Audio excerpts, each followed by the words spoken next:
Hey, it's me again. It's that time again. I'm Richard White, your Director of Programs and Events here at GGJ, and we are back with you for the final day of our live stream marathon for Global Game Jam 2026. So we really hope you've been enjoying all of the different appearances from all of our jammers and our jam sites around the world. It's been a pleasure so far to meet so many amazing people. And of course, a big thanks to the guys who have just been able to do self-guided talks, show what they're doing, or just the webcam feed of the action that's taking place at their site. It's all really cool. We've been really enjoying all of it. So obviously keep posting your comments, keep telling us where you're at, where you're jamming. Have you uploaded your game yet? Are you still working on your game? Are you getting a bit stressed out? What's going on? Tell us. Keep posting in the chat and we'll keep in touch with all of you. So the plan for the last session is we're going to head over to New York soon. New York. Very, very soon. We're just waiting for those guys to jump online. And then we're going to head over to ICT. It was in Wichita, I believe, also in the States. And then Tulsa. Looking forward to seeing those guys in action as well. And then from there, we're going to be doing a few live sessions with yours truly and hosted by me. And we're going to see Sunday, Global Game Jam 2026, SSU as well. And we'll finish that off then with University, UCSF University, which I believe is over in Mexico. Forgive me if I'm in the wrong vicinity of that, but we'll get to you guys a little bit later. So we got another action-packed session today, and we're going to see how we're getting on. Yay! Hello, greetings, welcome. Bonjour, buenos dias, dobre, konnichiwa, ni hao, aloha from Central New York. This is the CNY Global Game Jam. This is the first time that we have had the GGJ in our part of the state, and we are thrilled to be here. My name is CJ. I am one of the site organizers with CNY Game Devs. I'm joined by my other site organizer, Adrian Maggio, founder of Cyborg Interactive, small game dev company here. And we have in our collective space about 35 individuals participating this year, separated out into somewhere between 8 and 9 teams. And as part of being able to speak with all of you on the official GGJ live stream, we're excited to show off some of the projects that people have been building here over the past 48 hours. So we are also joined by... Hello, my name's Travis, and it's nice to be here with everyone. And Travis, you are with which group? We are with a group called Troy Story Games and Friends. And Friends. Well, is that one of the friends there? Yes, so we have our little mouse friend. He's a representative of one of the games that we've also been working on called Messenger Mouse. And so, yes, we have some merch, some exclusive merch. Some handmade merch. Yes, but the purpose that we're really here for is to show off how you and the Troy Story and Friends team have interpreted this year's theme of masks. And you've gotten rather ambitious and built a VR experience. Can you tell me about the process of both figuring out how you wanted to, one, approach that? Did you come with any preconceived ideas or templates or assets or things that you've utilized since? Mm-hmm. Have you created everything on site? And just VR as a game jam idea in general seems really ambitious. And have you found that there have been particular challenges or even successes that that have happened here? So tell us. That's right, CJ. We're working on a VR title, and it's very fun. So. And it actually works well with the theme of masks, because you could think of the VR as a mask, right? And so we did come into it with the idea of Sean and I, or my friend Sean and I are the two main people in Troy Story Games, and we have found a bunch of other friends here to work with for this project. But we came into it with the idea of we want to make something for VR because it's just a fun, different type of thing, and it's great for a jam, right? Because one of the things I really like about VR is it's very fertile ground for all sorts of ideas, and especially in a game jam where it's 2-day game jam, it's a lot about just creating a unique mechanic and trying out something new. And so with VR, there's a lot of space to work with there. So for the jam, we have come up with a game called Facelift. And it is essentially a tower defense game where we use the concept of masks to change the mechanics of your hands. Okay. So you put on a mask right now. So we have two masks that you can play with again. We have a spectral mask and we have a mighty mask, I guess you would call it. The default action is you can pick up enemies and drop them. It's not a tower defense like you're setting up towers and watching them automatically take enemies out. You are actively taking these enemies out with your hands, and you would do that. The default action is by picking them up and dropping them or throwing them across the room. Just get them out of there, because they're trying to build a evil tower that will end the world. So unlike defending your tower in the typical tower defense game where you've got the mobs of enemies sort of rushing towards your structure, you've got mobs of enemies that are rushing to construct a structure. That's right. That you are trying to prevent. Yep. Okay. And that concept just comes from the beauty of a game jam, right? So the first asset we made was an enemy that was a construction guy. And so, we said, we have a construction guy, so we'll adapt that to what we want to do. So it was just kind of the fun of the game jam, because you don't want anybody's work to go unused when you have so little time. So we said, okay. So that's kind of how that came to be. And it's fun because they're building up something. And so it's just a little different, right? And so the masks, we have the hammer mask, the mighty mask, because you put it on and it'll change your hand to a hammer and allows you to smash enemies, and that's a lot of fun. And there's a certain enemy type that can only be defeated with that. And then we have a spectral mask, which allows you to see invisible enemies. And so it creates the point of that mask was to create like a sense of tension, right? Okay. So it's like you have to juggle wearing one or the other masks because, you need to take out the ghosts with the spectral mask, and you don't know how many are there until you put it on. And so it becomes like a spinning top almost, where you're juggling these guys from getting to your tower. I'm eager to see it. I see you've got a gameplay demonstration here. So So I'll put on the headset. All right. You should be able to see everything. It's augmented reality, so you will see the background. Yes. So the Thinkubator is also a co-working space. It is connected with the Mohawk Valley Community College, but it is a site for small businesses and entrepreneurs to come find their fertile mental ground for working together, work with other companies. So you'll see a lot of that potentially in the background. Yes. We're very, very fortunate that they were open to hosting our site for the Global Game Jam. So thank you, MVCC's Thinkubator. All right. This is the main menu here. So you can see we have some credits at the top. We have our play exit. It says, "Don't let them finish the tower." And we have wear the mask, defeat the enemies. We got our few enemy types here, and we got a nice little setup here. So I'll hit play and I'll show you how the game works. So these are our two masks here, and I can put one on in a moment. But here you'll see our little guys go into the tower, and so when they get there, they start building it up, and you can see it's starting to rise. And I'm sorry if I hit you, CJ. I have to grab them, so you can drop them like this. And you can pick one up, and he's got a cute little face. He says, "Oh no," but his heart is filled with mischief. Don't believe his lies. And you can bounce them like this. We made the table pretty bouncy. It's funny because you can see him across the... so directly across is the newest thing we've added, is like a recycling can.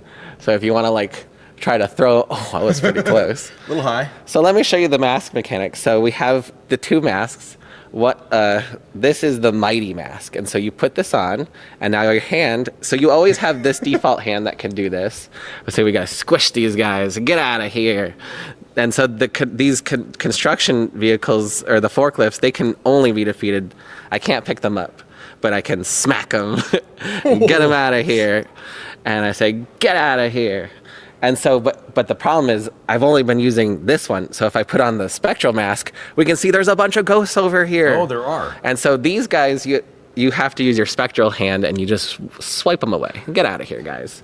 And then right now you can't see them spawning, but you will be able to later. But just know that they're there. And so that's kind of the flow of what we've built here. So the tower will, I don't think the lose state isn't here yet. So this would essentially be like we've lost. And then, so the fun of it is picking up and throwing and defeating enemies. And so this Poor construction workers. they're trying to end the world. So They're trying to do a job, man. they're that is on not contract, and is not a defense. And this is definitely not an OSHA safe site. no. Where's their union? Like workers' comp is So way overdue here. One of the other fun things about this type of game is in VR, the idea of picking things up and dropping them is very like innate to what you can do in VR. Because I mean, if you had a PC game, it's hard to do this mechanic in general, right? You can't really do that. It's hard with the 3D space to work to. Oh, I bounced. I bounced. So, is this like a basketball thing where it's like a 3-point shot, or? Yeah, well, actually, you do get more. You get 10 points for defeat. You can see my tiny score right there. You get 10 points for defeating an enemy, but I think you get 50 if you put it in there. But so that's something we implemented like 10 minutes before this presentation. So that's the fun of a jam too. Things happen fast. Things are happening fast. And so that's how we interpreted this game. And I hope anyone that has the ability to play it when we release it for the jam tries it out, because I think you'll find it's a lot of fun. It's a very like arcadey tower defense type of game. I got a chance to play it yesterday, and I will say that smashing the construction workers turns out to be an absurd. And I have no disrespect to construction workers at all, but just the random chaos of it is kind of like. I mean, how can you not? Right. With forklifts flying through the air. It's really a lot of fun, and it's really amazing to see how much we've been able to make in just 2 days. And this hasn't even been 2 days, I don't think. And so it's really a testament to all the talent we have around this area that we could make. We just found some random friends and just made this together. So, I mean, that's really what the jam's about, is trying new ideas and meeting new people and building skills you didn't have before. And I think we've achieved it very well during this jam. That's awesome. Yep. Thank you so much for sharing this with us. Thank you, everyone. I'm glad to show off a VR game. I hope someone else out there is making another one. I'm curious if I'm gonna come check it out later. Definitely, I gotta yeah. try that. Yep, and it'll be on. We'll put it up on the jam site, so anyone out there that has the ability to do anything with VR will be able to play it and try it out. Awesome. Thank you so much for sharing it with us. Thank you so much. We'll let you get back to your team so you can finish in time for the submission. But My pleasure. and Thanks again. thank you, and we'll probably come over and Yes. again make some more mischief. Yep. Awesome. CJ always. Likewise, Travis. Cool. Well, that was a great kickoff. We've got another team joining us around this side. You're good. Would you care to introduce yourselves? Do you have a team name? We didn't think about that. Yeah, it was more important to get the card game that we had set up ready, but Yeah, we kind of rushed a little bit to make sure everything's almost near complete. So after this, we'll be able to upload the images for the cards, and it'll be done. So yeah. Well, will you introduce yourselves to the audience? Regardless. my name's Jolene. I'm Allie, and we created this card game that we call Charade. Not charade, charade. Charade. So you can, it's fancy. Yeah. So you have like the joy of correcting people when you play it. So the game is simple. It's designed to be a 2-player 1v1 game. You will start with 5 cards in hand, and you'll have each a 20-card deck.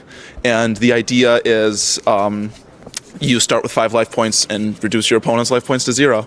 I took inspiration from a lot of different card games I play.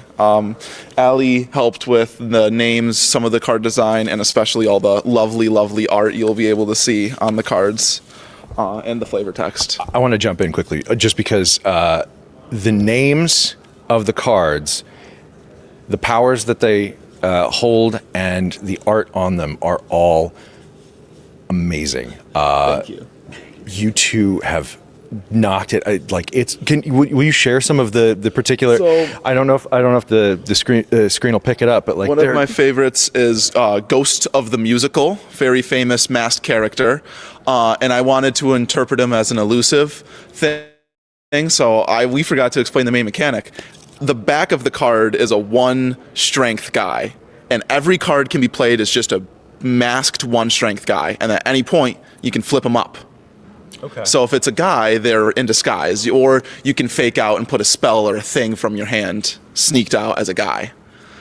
So there's some cards to interact, forcing people to return guys to their hands, forcing cards to flip over. So I wanted to sort of make it fast, but still have a level of interaction and depth as sort of what actions you can do. And a bit of bluffing too, because as you said, heavy bluffing. I designed it so there's one of Allie and my both favorite cards is Trick or Treaters. So they're just a little 1 strength guy, but you're a monster if you kill some kids. So the other opponent's monster dies. Their guys both die. Exactly. I'll second that. You're a monster. Though, I mean, sometimes when they're, out by the cabin in the woods in the summertime, it's just fun to chase them around.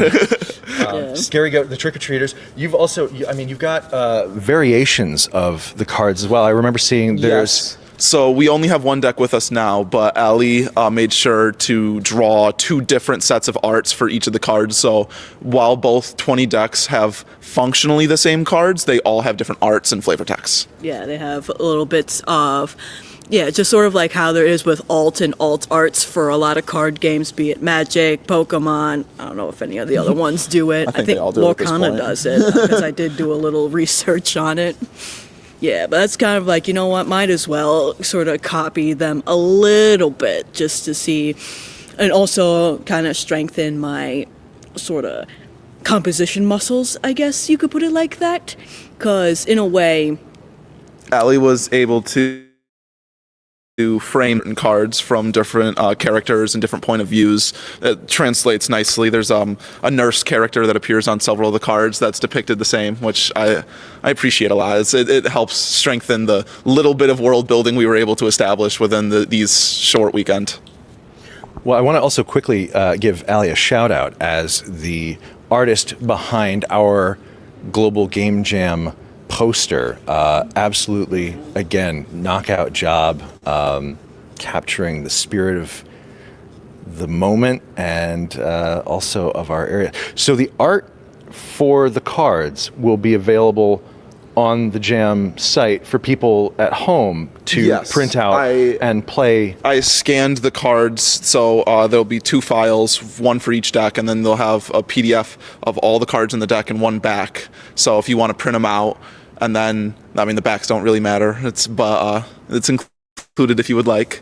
And just so if you want to print them out and I've done it with Magic cards, Yu-Gi-Oh cards, Pokemon cards, just printed out cards, cut them out in pieces of paper, and then slipped them into slots of normal cards, and it works really well. yeah, don't worry about any sort of like proxy issues or anything like We that. don't care. We don't. Please, please play the game if you are so inclined. Oh yeah, can we grab a few that you particularly are proud of, adore? Allie, I want to submit these 3, and then I think these are a good selection. All right. Oh, but we should also get a spell. So I will explain quickly some more game mechanics. There are 3 types of things. It's things, which go on to guys. Okay. Guys, which attack, and spells, which have various abilities that happen once. Yep, right up in front of the land. You got the view there. So first up here. This is This is always a pain in the butt, isn't it? Yeah. Exactly. No pattern recognition. Is it manual focus or auto? Zoom, would you try and pull focus for us and just see if we can adjust that to clarify it for the folks at home? Maybe the other direction. Maybe the other direction. Is it turning? Is it turning? It is. It's doing. It is it? I don't know. It seems like it's. No, that's Zoom. I apologize. All good. We're doing it live. Well, they will be available to. Yes, Exactly. So hopefully, pattern recognition helps you notice that this is a cosplayer archetype, where obviously I have the alt art was allowing me to. pattern recognition. So this is a cosplayer. This is obviously, she's supposed to be functionally able to copy the abilities of other guys, but therein the art has allowed me to, make sort of pop culture references. This one example being obviously a Sailor Moon cosplay, and the alternate version can be a Hatsune Miku cosplay, just with pigtails and all that. Oh, there we go. That's a little bit better. Perfect. Oh, that's better. Yeah. So let's see. Another example is what I think Joe and I's sort of main character de facto would be is this Mardi Gras type party goer, where his sort of shtick is he's very weak, but he's able to allow you to draw an additional card, and you'll be able to do that. This is kind of like one of our mains, and we sort of broke this rule of we have colors dedicated to the certain types of cards, pink being for the guys, and as you can see he's only got Mardi Gras colors, the yellow, purple, green, and all that. So we have that. Moving on, this is a thing, the Oni mask, where we have the obvious little go, go, go, go, go, go, go, from a sort of JoJo's reference, where this mask, where you apply it onto a guy, it will actually make it so that your opponent can have to have their guy be put into the gone zone, which is the equivalent to a graveyard or just sort of like an out area. Discard pile, thank you. See, she plays card games way more than I do, so it's way more into the terminology. Then next comes, this is another sort of easy archetype, the luchador, which he doesn't do anything particularly special. His only sort of shtick is that he sticks at 2 power. So if you wanted to say the cosplayer copy his abilities, now you have 2 cards that can hit for 2 damage, and if you only have say 5 health, you're going to be in a bad way. All right, and then going on to continue the plot, this is the prized unmasking, sort of going back to the whole, specifically in luchador wrestling, where the mask is taken off of the loser in order to reveal their face. In here, hopefully this will focus better, our luchador character has been totally just friggin' taken out by a J wrestler, which is they make them look more like cutesy women, being able to do similar stuff to the way any other wrestler from any part of the world does, and she's unmasked him. Obviously, the alt art makes it so that you actually see it from his perspective, where he's actually been battered by this tiny woman. And that's really all there is for these as a showcase in any way. Here's a better quality image of our cosplayer. But yeah, that's really what we're really got for our sort of highlights here. We have so many other types of cards in order to... We designed one 20-card deck that both opponents will play, but I mean, we've kept open to the idea of making more cards in the future, so...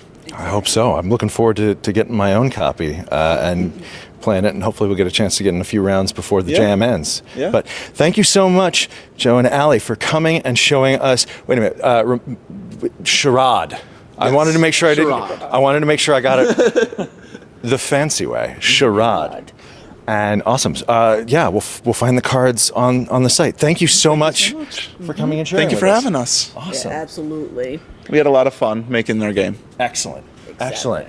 All right, we've got one more team to show you today, and then we'll end with a rousing word from one of our jammers. But yep, the HDMI connection is right here, so hopefully we can get that plugged in and operational. While that is going on, hold on. No, I think we're good. I mean, I'm just hoping. Here we go. Code. I see code. I'm joined by Daniel, and just off camera we have Rory and Tyler. Do you have a team name? We are the Blood for Blood team. We that's our team name. Blood for Blood is also the name of our game. Is also the name of the game. Okay. So tell me about Blood for Blood. Blood for Blood is our interpretation of what masks could mean, and in a society that was so strictly about masks that you had no identity without one. We were inspired by sumptuary laws. And back in the day when certain classes had to wear certain clothing, or certain classes were forbidden from wearing clothing and had to be strictly categorized. Our intention for the game was to take that as not just a representation, but a mechanic, and encourage the player to, through Tyler's writings, to acquire masks that were designed by Rory. I'm gesturing to. Would you like to? Well, at least show your art, if not the person. The intention is to use sumptuary laws as a mechanic and encourage, through our writing, the player to explore the world, but they can't without the right resources, these being these masks. The dialogue is focused around acquiring the masks, and not just exploring the architecture I designed, the assets that Rory designed, and the writing that Tyler created, but the story, a bit of a story beneath it. And we'd like to show you what we do have. Would love to see it. Yes. So Tyler's running the thing running here. the game here. Resolution's a little bit trapped because of how the text gets framed. So far, only one of the NPCs is able to be interacted with. Don't ask me why. Can you expand that window at all? I cannot. I'm not able to expand it. So this really plays into the lessons that a lot of these jams teach you, is that you need a vertical slice of a vertical slice. Nothing is ever going to really go the way you expect it to, and you kind of have to make do with what you have by the end of the time. The cathedral was meant to be only accessible after a long enough quest where you earned your way in there. It's And that, yeah, no. But the win condition is just quitting at this point, because we just there's in terms of implementation at this point in the game, we really can't get much into it. So this is like with anybody else who goes into the game jams. You really learn your strengths through confronting your weaknesses, and over time, you take that motivation and that inspiration that you get from both what you could and couldn't do, and you apply it towards your next project. And the most important thing is just to never let that fire die in you, and just to keep moving forward. We've got a fine rough draft that I know that we're all interested in continuing to work on. We had a much more expansive narrative and a much longer quest designed, but unfortunately, the way that we were able to implement it was not met in time. And but as I'm sure many of you have guessed too with your own projects, this doesn't need to be the end. This game jam was meant in order to get sort of a proof of concept together. Even if it's not deliverable by the end of the 48 hours, it can be deliverable with enough time and effort, and taking the connections that you've made during this congruence of people that are passionate about games. So thank you for taking a look at our game despite its state at the moment. Thank you for participating, and thank you for joining the live stream, and thank you to everybody that helped make this opportunity possible, whether worldwide or in the local sector. Absolutely agree. All right. Well, I think that pretty much brings us to time. Thank you again for both showing off the game, talking about the process, talking about the learnings, and a very inspiring message to send out to all of the other jammers at jam sites around the world. I think that's everything from the Central New York Global Game Jam 2026. We are very much looking forward to doing this again next year, and as Tyler said, applying some of those learnings both on the game making and on the organizational side. So thank you very much to Global Game Jam for keeping this amazing event running, and we'll see you next year.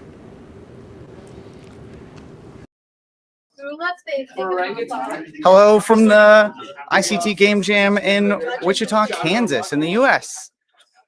This is our 21st Game Jam. We've been doing it since 2015, twice a year. And this is the sixth time that we've done the Global Game Jam. And we're having a great time. We've got 57 people developing today. I'm not sure how many teams yet that is, but the idea is that we just got pencils down and we're going to run through a group of people showing off their game and talking about their game. So, without further ado, the name of this game is Superhero Flying Flu. Superhero Flying Flu. Going? You got to talk to them about your game. Tell them about your game.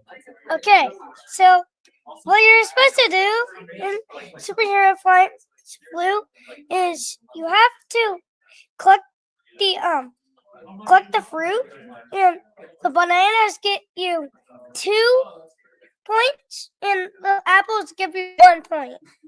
All right, let's play it for them a little bit. I'm gonna play it for a little bit for you. Oh, no.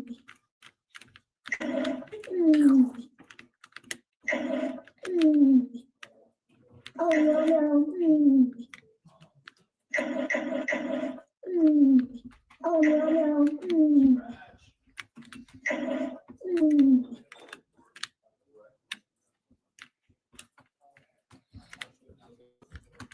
Have we eaten up our time yet?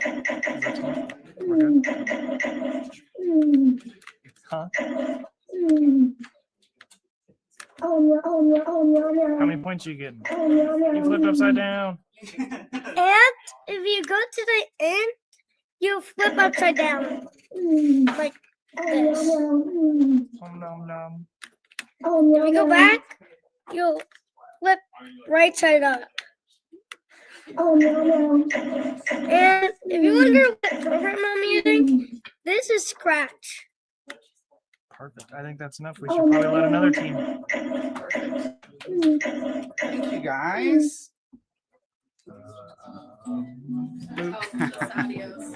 Yeah, good. No, perfect. Thanks, buddy. Thank you. We're gonna get a camera, switch over to the next team. I'll be right back. All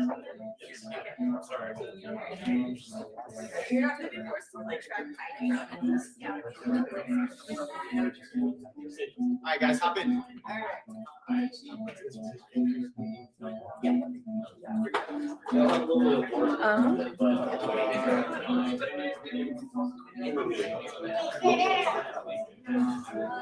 I can see Emma. I can see B. You guys go this way just a little bit more. That's so funny. Okay, you guys ready? Yeah. All right, tell us about your game. Alrighty, so this is the Badger account. Wait. Oh, this is the Badger account. We were looking for a pretty like Edith Finch type of game. We wanted to have a clashing art style with like a realistic environment and 2D characters. We wanted to keep with a puzzle theme.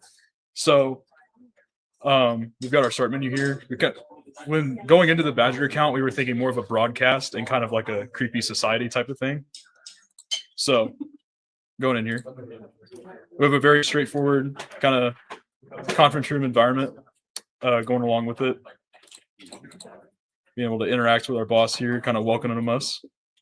You can press spacebar to make it go faster too. So let's just get greeting our new so we can get to the puzzles. greeting our new job, kind of looking around, interacting with everyone. But looking around, kind of getting some clues. But noticed something going weird with the TV, so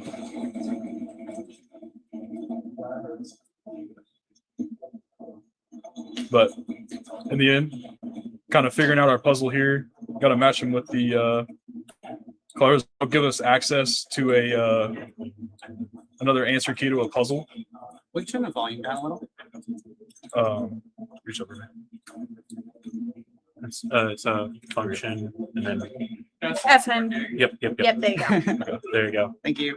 Gotcha. Okay. All right. There we go. But yeah, so once we completed that puzzle, we end up with the timer, which the puzzles were designed by Thomas. So.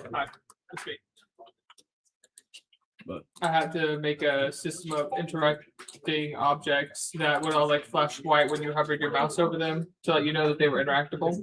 One more time on the. Yeah. There you go. Sweet. So now we've entered into the broadcast room, kind of looking around, a little bit eerie, but. I mean, we can show something. There's a lockbox up on the desk here. Yep. And you reuse the time code.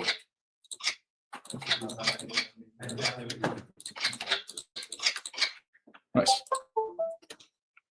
You get an idea. We got the letter. Nice. So we gotta find our producer Brian, deliver the note to him. Pretty ominous looking note, but end up right back where we were, telling him to buzz off. And yeah. And you let us out. He gave us the key to open the door. There we go. Sweet. There's our credits page and our team logo. Yeah. Tell us more about it. Who made what? Oh, we have a fully functioning UI interface, UI, with a start menu, auto with music, made sounds. We have really wonderful sprites made by our artist V. They all continuously face you when you move around the map. Just be kind of eerie. Yes. Oh, I love that feature. I did the dialogue system, and I also made the template for the main menu that Emma built off of. When we were messing with assets, we were looking for something that was pretty modular that we could mess with, and Fab had a lot of assets that we pulled from the past with free content over the weeks. So we kind of just stuck with things that were simple and just kind of hit the road running instead of looking at blockouts, because it'd be too much of an iteration process. And we had our level done around 5 p.m. on Saturday, so we had a lot of time to mess with programming afterwards and get everything put together. Yep. I think that covers everything. That about does it. Yeah. All right. Thanks, guys. Yeah. Thank you. Thank you. Those are some of our students from Wichita State University, part of our game design program. I'm Brian. That's my students. Okay, be right back.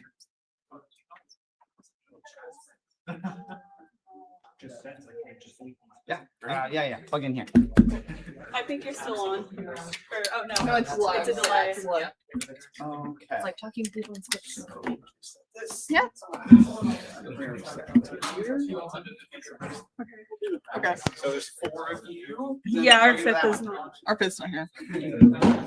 Sorry, this HDMI. I stole your thing.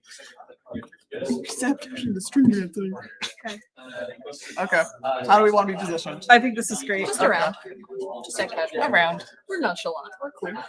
We made a cool game. Here's kind of what you guys look like right now. Oh, hold on. Yeah, we're on. Well, I think it's streaming my. That doesn't seem right. Yeah, let me fix that. It's we should duplicate display. Yeah, duplicate would be great. Eventually. And this is when it breaks.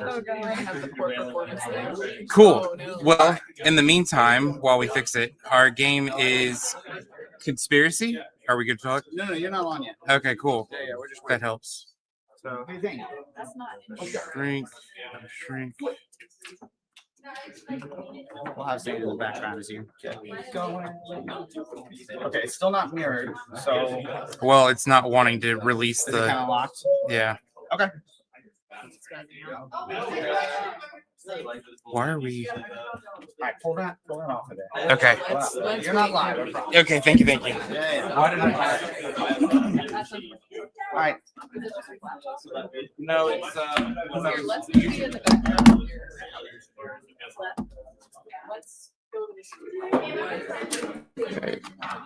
Bear with us as we deal with some technical difficulties. You gotta stay over here. I'll go over here. Yeah, we gotta kind of load it up. All right. So team name. We are called the Tiny Dream Team. Yeah. Our game is called Masquerade. It's a roguelike that will continue with the it scales as you go along. We spent a lot of time getting all the scaling to work, but with the limited time constraints, the scaling could be a lot better. Overall, we're really happy with our progress. We have different bosses, different enemies, and different mask power-ups. Each mask power-up is unique and will scale along with you, as well as the boss that continues to have the mask power-up. As the game goes on, there's also a shop. And inside this shop, you can spend money by killing enemies or selling masks that will then give you different upgrades to your weapon, such as a faster fire rate, more accuracy, and a shotgun style effect. In the game, we have 3 enemies. An enemy that will drop down a firewall that if you hit it, you'll take damage. A melee enemy that moves faster than all the other ones. And we also have a firing enemy that shoots you from afar. Of the boss type enemies, we have 2. We have a big enemy, which has more health, more damage, and more speed than the normal melee enemy. And we also have a boss firing enemy, the one that shoots faster, shoots farther, and as well moves faster than the other ones. Each enemies will follow you and try to move closer to you, but the ones that shoot at you will keep their distance and you have to move to them.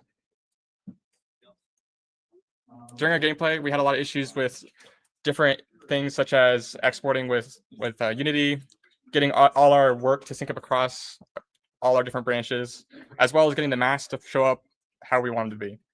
Overall, I'm really happy with our progress. I'm really happy with our team. We spent a lot of time on this, many hours in the studio late at night, and we really hope to do this again next year. What you guys do on the team? What's your roles? I was probably the main programmer for it all. Aiden was definitely helped with programming. He also did some of the UI and the art. He was our flex guy. Yeah, it was kind of like an implementation. And Gavin's our artist. Very good. With every single bit of art you see, Gavin made. Yep. So couldn't have done it without her. That's part of the jam? Yep, that's our jam. Very good. Thank you very much. Thank you. Thank you. All right, Clinton. All right. I got my computer plugged in. Okay. I just slide on over? Or? Yeah. So go ahead. Yeah, you put your computer here. All right. Just let me know when you're going to go live and I'll open it. Okay, as an intro when it first opens. Oh, okay. That I didn't really completely program. Okay, am I live? Yeah, you're live. Okay, let me get it open here. Yeah, so this is the game. As you can see, it follows the Fearless Sheep, which starts off in a very dry, desolate land with the sole goal to make it to the other side, despite all the predators and dangers that awaits it. So following kind of the theme of Mask, in order to get past the predators, the player has to masquerade as the different predators in order to not get eaten. So it's a long journey with all original art by my wonderful wife, who's a little too shy to be in front of the camera. And then, of course, they can't stay in their own little areas. And so if you bump into them, you get questions, or the owls give you questions, which are all just fun owl trivia.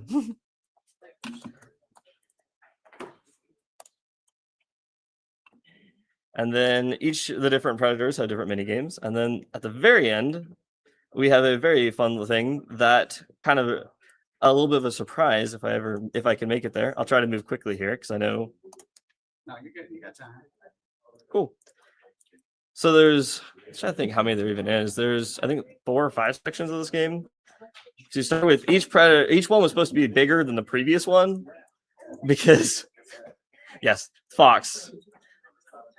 And every one of them have different environments. We start to see it get greener, which was kind of a big focus on the art direction, was that you're continuously getting to be a more lush, wonderful place.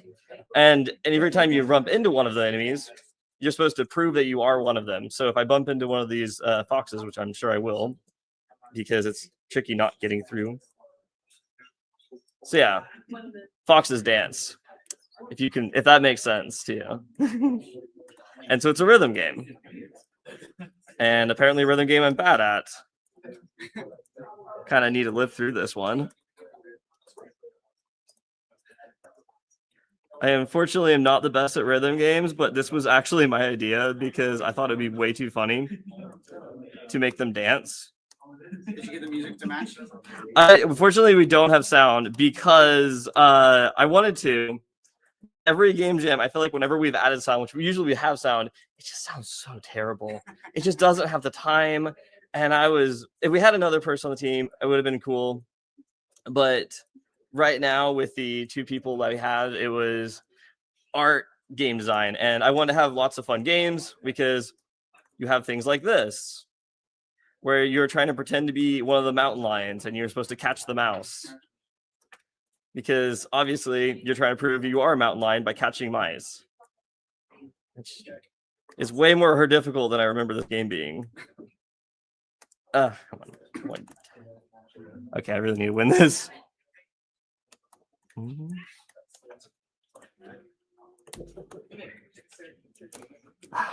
on. Come on, coming this way. Very tense. One more. I know, and I got 15 seconds left. Oh, come on. Got it. Okay. Try to get out of here. I don't fight any more of these guys, or I don't want to challenge any more of these guys. I imagine the cats are a lot better at catching mice than a sheep is.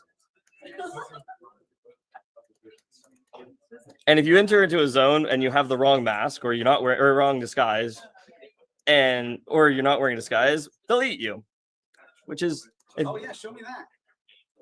I'll show you that as soon as I finish my run, and then I'll restart it, and then I'll show you it because I want to show the wolves, which was kind of the idea of this, was a sheep and wolf's clothing, which is where the fun of this. And then, like I said, I will make sure to have a death thing. Yeah, don't want to necessarily play all of you. Okay. Oh boy, I really gotta focus. What engine did you build this in while you're focusing? Monogame, which is technically not an engine, it's a framework, but it has been my favorite choice because I'm a C# developer professionally, and I like C#. I like simplicity to my development, and I feel like something without an engine makes feelings seem more straightforward for me, just because of how I think. I can, of course, obviously, I had a great professor for Unity, so I can do engine development. This is just typically my preferred thing, especially with game jams.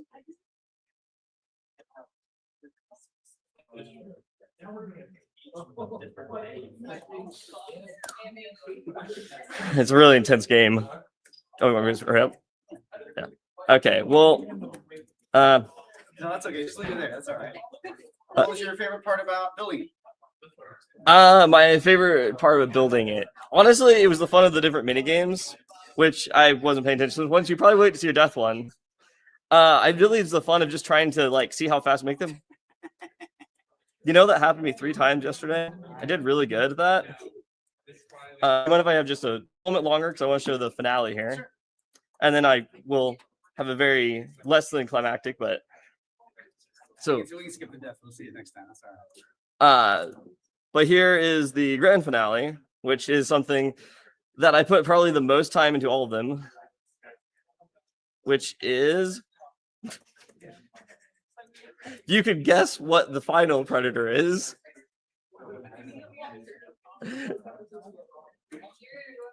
That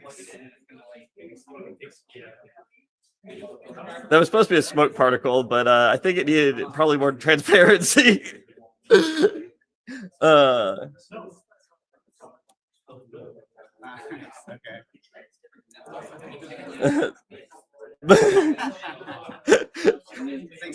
Yeah, I'm glad you had me. Oh, what's the name of the game, and then what's the name of the team? The Fearless Sheep, and the name of the team is Quit to Sleep. Awesome. Right. Thank you. Good job. Thanks.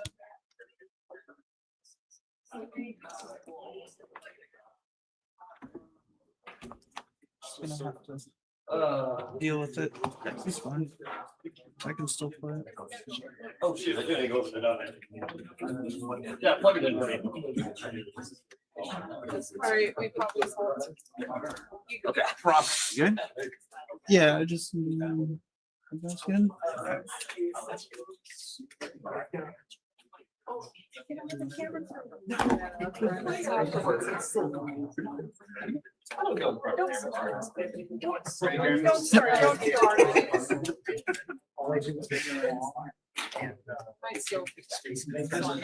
Hey there, I'm Jeremy Cavender, and this is my game Lucha Mascara, and this is a online multiplayer party battle game that's in an arena, and it is using the Unity game engine, and let's get into this. So kind of what I did was I created a fully online multiplayer kind of network. So when you start the game, you can actually type in your name, and then we will find game. You can also find other people's games, but for this purpose, we will create a game, and you can name it Session. So let's call it Global Game Jam. And then we will go ahead and create a session. And there's 8 different luchadors you can pick. I like the skeleton guy. That's my favorite. So then right now we're in a ready up panel right here. So we will just wait for a couple players to join. Hopefully it will work. If not, we can start it up. You can always talk about, how you made it. Oh, yeah. So basically, I kind of got inspired by, well, ready up there, and then hopefully, I got inspired by Game Beast. It's a online multiplayer game that has ragdolls, so that's kind of the initial idea that I had. So seems like we're getting ready up here. Just one more person. There we go. So basically, you have 10 minutes to basically grab weapons and hit people with them. If I can, nope. Oh, we're gonna go and die there. But yeah, I wanted to, have weapons in the game. You can also grab people and throw them off the platform. Those are basically the main ways you can get points. No. It seems like someone died back there. We're gonna throw you off, Quentin. I'm sorry. Nope, get off.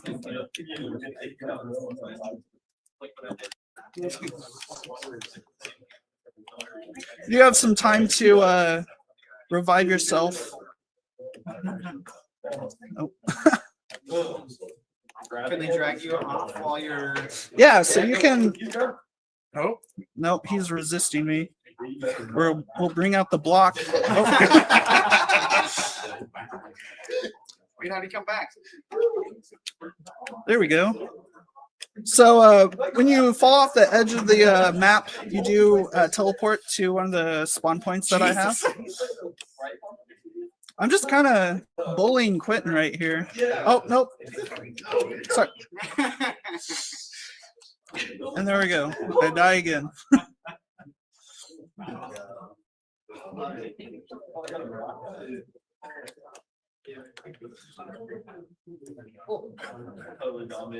Let me see if I can pick up another weapon. Oh, no, he picked it up.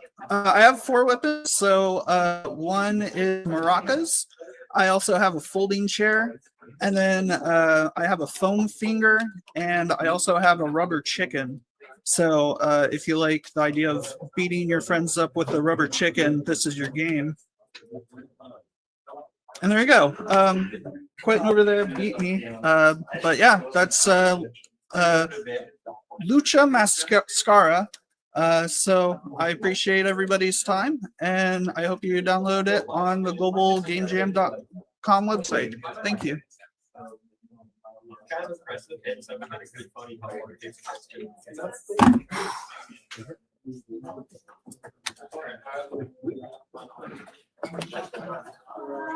I will get out of your guys' hair. Oh, you're good. Really good. I love that. Yeah, that was great. Thank you. Are we staying plugged in here? Yeah, so your laptop can move to here if you want to. This is the frame. Oh, this way. This way. Move this way. Yeah. I'll stand right here. I just can't see the screen. Yeah, you guys are fine. And now you're covering me. Yeah. How about? Okay. Okay. Yeah, right here is fine. Okay. Alrighty. So this is our game Conspiracy. It was inspired by like cosplay conventions, costumes, masks, all that jazz. It is basically a murder mystery novel-esque style game with some investigative elements. I did most of the programming. We have another guy who did level design who couldn't join us today. We have Molly who did the audio, and then these were our art people, Katie and Millie. So we have some pretty fun characters. It's a unique blend of like 3D and 2D elements. So Katie worked on all the 3D art. So like our vendor booths here, you can see they've got like plushies, they've got keychains, they've got all kinds of little things that they can sell. Millie did our 2D work. So we've got one of our characters here in her cosplay. And so what happened was the day before, one of the cosplay contest winners showed up dead. And now you, in your very stellar Ace Attorney cosplay, are going to solve the case. So you can talk to these characters. One of the things I got to work on, which was really fun, was building a dialogue tree. So characters will have different prompts, and depending on the information that you find from them, it'll unlock other prompts from characters. So for instance, if you go over here and you talk to this vendor, he doesn't really have anything for you. But if you come talk to our main man back here,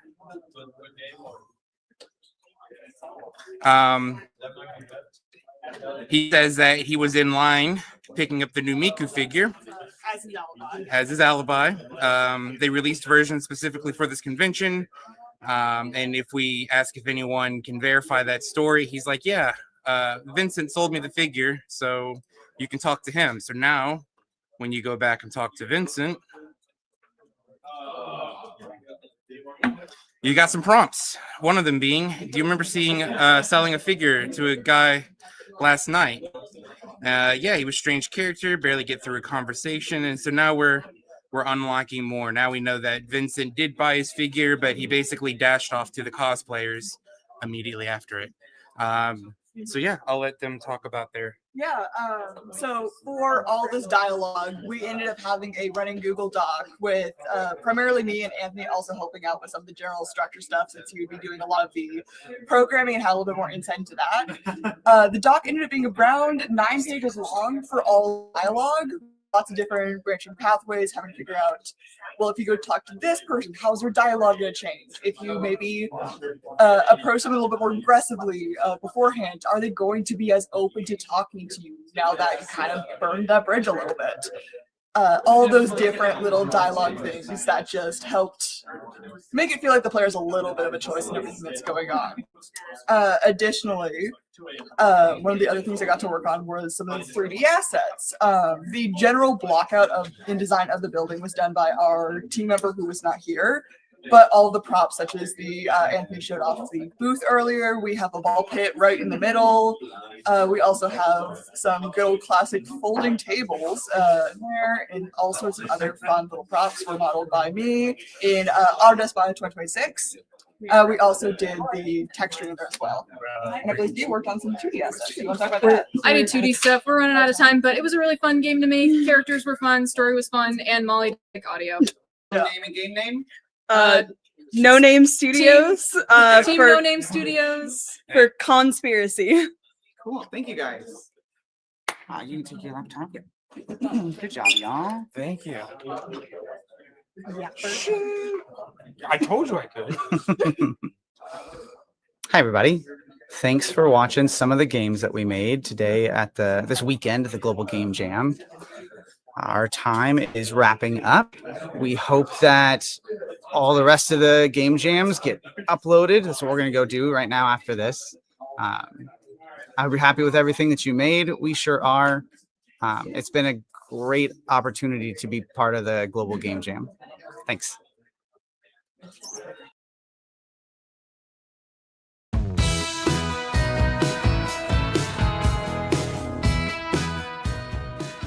Hello everybody, I am Ryan Peterson, and welcome to the University of Tulsa's Global Game Jam site for 2026. I am the current president of our International Game Developers Association student chapter here at TU, and I wanted to show you some of the wonderful work that we have going on here.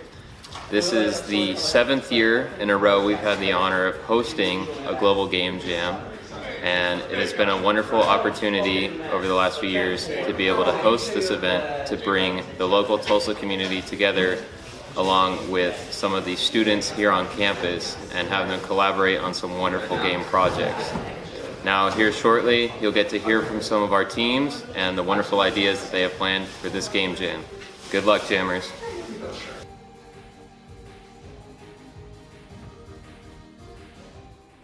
Hello everyone, I am Professor Akram Tagavi Burris, Program Coordinator and Associate Professor of Instruction for Computer Simulation and Gaming at the University of Tulsa, and Site Organizer for our U-Tulsa Global Game Jam. This event is hosted at the University of Tulsa, but it's not just open to our students, it's open to anybody in the community. So we have obviously our computer simulation and gaming students participate, we have the indie professional groups that are out there, especially the Tulsa Game Developers Group that participates every year. Then another great part is that we get our alumni back and they participate. This year especially has brought in a lot of our alumni who are just used to the tradition of being a part of the Global Game Jam. In fact, we've been hosting the Global Game Jam since 2018, and we have learned a lot along the way. We have built up this whole event, so each year we get more and more participants. This year's been a big challenge because we just got hit by a huge snowstorm, but we were still able to open our doors and host this event. Our event is run a little bit differently than some other game jams. We kind of kick off on Friday night where everybody comes in, we share the theme, and everybody builds out teams. This allows everybody from the professionals to the students to work in groups that they've never worked with before.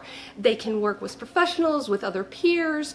It's not just open to CSG students, our computer simulation and gaming students, but art students, computer science, engineering, anybody who wants to participate, and anybody from the community, like I said. So once they come together, they form teams, and then a lot of the jamming time is kind of remote. They can work wherever they want, they can go home, they can work in the Discord. We have a huge Discord server where they can communicate and share updates and everything with each other. And then on Sunday, we all come back together on Sunday evening to present all of the works that everybody's been working on over the weekend. So it's a great opportunity for students to connect with each other, for the community to get involved. It provides a challenge and extra enthusiasm that you just don't see in everyday tasks. So, you know, it's one thing to work on a project in a class or work on a project that, you know, as a professional trying to get something out there and having expectations. And that's one of the great things about participating in a game jam in general. Your expectation is just to finish, there's not a lot in there. And so it really allows everybody to experiment, be creative, challenge themselves, get a new perspective. One of the great things is that all of the teams tend to always want to test out new tools. So whether they've been working in Unity or Unreal or Godot or whatever it may be, we've even had some individuals build their own game engines for the event. So that's great as well. And we don't just allow for digital games. Teams can make physical games if they want to as well. So it really gives everybody the opportunity to just get creative and get excited about making games, whatever that may be.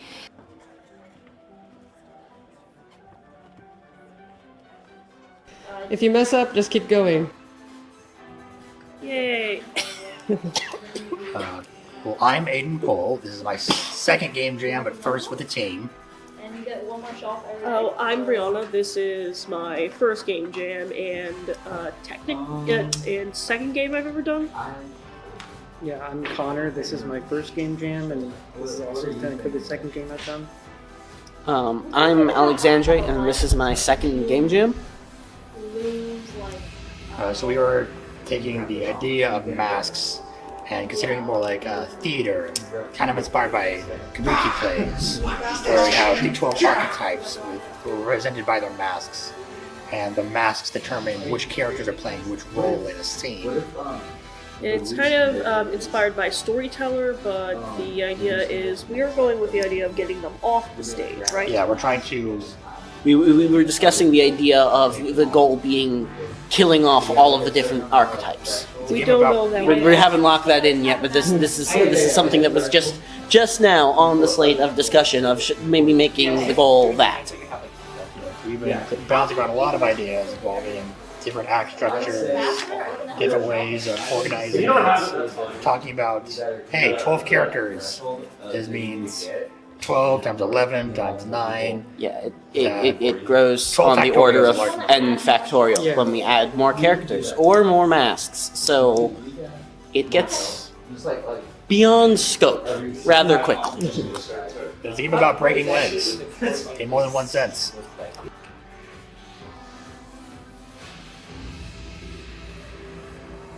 Hello, my name is Connor. I am the level drafter for our Game Jam game, Roll to Play. I just want to show what we got so far. So this background here, it's going to be a point-and-click adventure game, and so we're going to be utilizing backgrounds mostly. And this background here is made by Brianna. We're starting with the GL cell, and then I've made some placeholders for certain backgrounds that we don't have ready yet.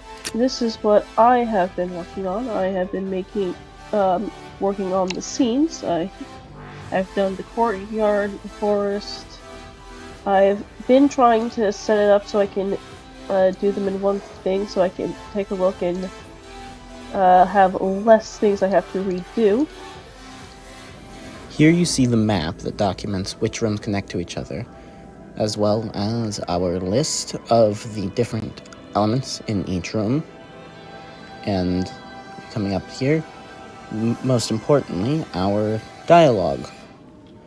All of this dialogue will be visible in the game for various different item interactions of the various different items and characters that populate the world.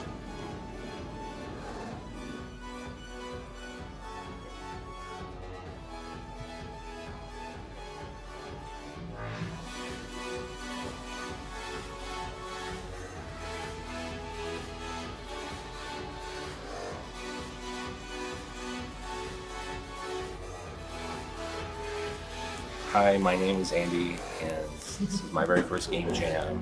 And I'm excited to be here and participate. And the theme of this game jam is interesting to me about masks because I'm into interactive fiction, and I wanted to write an interactive fiction story about masks. And that using a tool to make interactive fiction, and it's a tool that I created myself in my spare time that I'm going to use. And what I'd like to do is build a story about a person who wakes up with no identity, and their end goal is to find the final mask, which reveals their identity to them. You want to tell us about the tool you're using? And so the tool that I'm using is a visual studio that allows you to generate your world navigation, your world objects, and your world rules to present your story in text form in the style of an old Infocom game.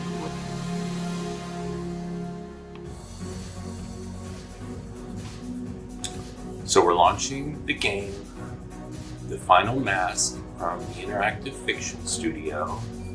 And this is the introduction welcome screen. It tells you about the game, The Final Mask. And in the game, The Final Mask, the goal is to find the 3 masks and wear them, and doing things along the way. And finding and wearing the final mask ends the game, and you win. So once your fiction is made, you can upload the file to your phone, and in the player you can play it choose your game that you've just made in the studio and go. And there you are in the same thing you were playtesting. You're in your story. There's your synopsis and intro. Now you're in the story. Open the great door and go on in. A faint echo answers your first step inside.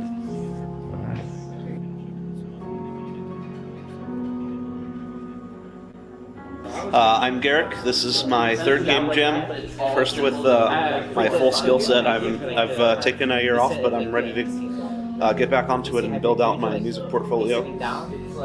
I'm Trent. This is my second game jam actually. I'm on 2 teams. I'm doing some pixel art design, some tile sets, and then maybe a little bit of sound effects too. Right, I'm Glenn. This will be my third game jam. We'll be doing most of the programming for it in Godot. Our game right now is a top-down shooter. Because of the premise of masks, the idea is that you'll have different masks you wear that will expose or either show or hide different parts of the environment, which can be used to view different parts of the environment, either like secret areas, finding different ways to defeat enemies, things like that. Anything else you want to share? We've gone for sci-fi in the general sense of things, so gonna have like a main track. Maybe it switches between different styles depending on which mask you pick up, and definitely some interesting transition sound effects. I'm working in a unique software called Fama Studio, which directly emulates the audio chip on the Nintendo Entertainment System, which means there's a bit of confinement to each audio channel can only play one note at a time, but that's also an interesting way to bring out creativity, especially when you get to work with pixel art. I'm using Sprite for my tile sheets. He also gave me an itch program that compiles all the tile sheets together, which is really nice. So I just have a reference of what I need to do for the theme, and basically just gonna get it done. And for Godot, I've been using it for about almost 5 years at this point, something I've been working with for a while, and I really just like the whole workflow of it, or how it works. And so hopefully with everything we have, we'll be able to create something very fun to play, maybe interesting. We'll see where it goes from there.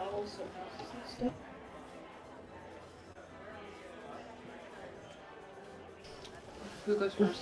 Right on. I'm Daniel. I'm Ava. I'm Caleb. I am Sam. I'm Colton. And we are. We're a working title. And All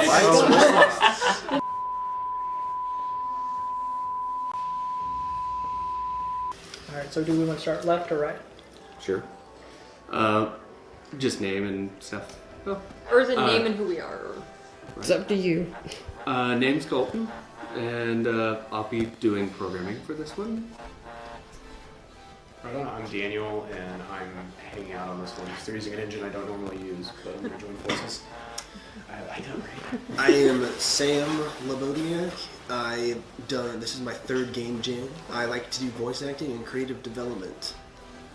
My name is Caleb Braggs. I can't remember which game jam this is for me. I've done a lot of them, but my primary role for this game jam is being a programmer. Hi, my name's Ava. My first game jam was the 2022 Global Game Jam Duality, and I've been doing each Global Game Jam since then. I am going to be doing the art right now. We're on the concept phase. So the concept of the game is essentially a rage bait 2D, well, more like a 3D platform with a little bit of 2D mixed inside of there. The overall goal is to be able to reach the shrine at the end of the level, and we're going to be playing around with the difference of day and night, where you would put on a mask, which will either slow your progress or speed up your progress, open up different pathways that you will be able to travel through. Yeah, that's pretty much the gist. One of the things that I think we're interested specifically for her to do is we're gonna have like a nice parallax background, super Just to add some motion and things like that. I'm super excited about that. I have wanted to do parallax before, but I've never actually gotten the chance to do that until now. So that's going to be a lot of fun. Then I'm producing, I'm helping make sure all the stuff's done on time and stuff like that. And we also try making sure everyone on the team has something they wanted to do and like they're able to do it. So like the programming, you want to talk about what you're working on? Yeah, And your big goal for doing stuff? my big goal, I'm just happy to do any voice and creative development. I like to connect the audience with the game to have a connection with it for no reason, to make it have just a funness about it. What tools are you going to be using? It'll be Unity. Unity for the engine. I don't know if we're going to really worry about physics, but if we do, we'll pick something. And Git. Yep. We're using Git. Yeah, that'll be fun. And then, of course, we'll also be using Blender as well for the 3D modeling aspect. What sort of program will we be using for art? For any 2D, I'm going to be using Photoshop. If I need anything, yeah, I think mostly Photoshop is going to be what I'm using. There's quite a few things I've used in the past, but it's the one that has the brushes that I tend to like the most, so. Are there any challenges you foresee or anything you're super excited about? Ooh, that's a good question. Well, when it comes to challenges, the first one I did in 2020, I had a lot. That was probably my least favorite. The theme was amazing. The concept we had was great, but the team I was in, we just did not communicate. Scope creep took everything over. I was sending stuff for other people for reference. We'd get back the same thing that I had sent them, but missing an arm. And it was a game. It was a thing where I think if we had sat down and actually watched some of those, like some of the advice that's given out, listened, and tried to communicate, we would have actually done stuff. So my hope is it doesn't get to that level and that we can have something out that we're all proud of. Yeah, so currently what I see is that as long as we maintain our project management, we'll be fine. We're going to start small, make sure that we can get a base product done, and then once we complete that, then we will move on to a larger scale if possible, and just add more stuff to be able to enhance the end user's experience. Time, that's my go-to. Like, okay, we're out of time already. Good job, everyone. We're done. Yeah. Hopefully we can use placeholders and things like that, and we don't end up in the situation where, for example, let's say the whole background for a parallax thing is made, but we actually didn't mention something along the lines of, oh, we need those as individual assets instead of one big picture. We have to talk. Yeah.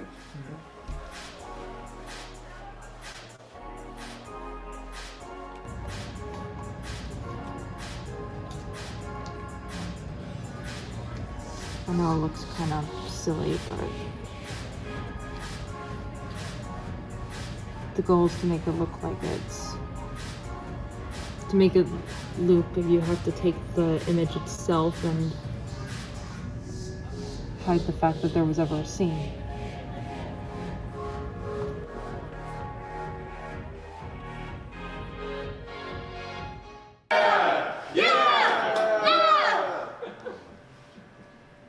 Did you record that one? Yeah. Okay, cool. We're good.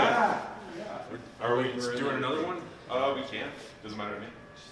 You want to do something mean, like, oh, you suck or something? Boo. Oh, like, is there a super death?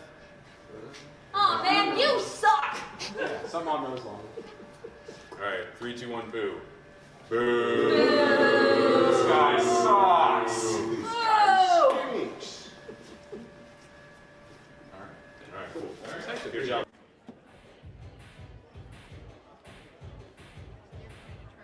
Christopher DePalma. This is my 4th Global Game Jam, and I'll be handling a lot of the programming and art.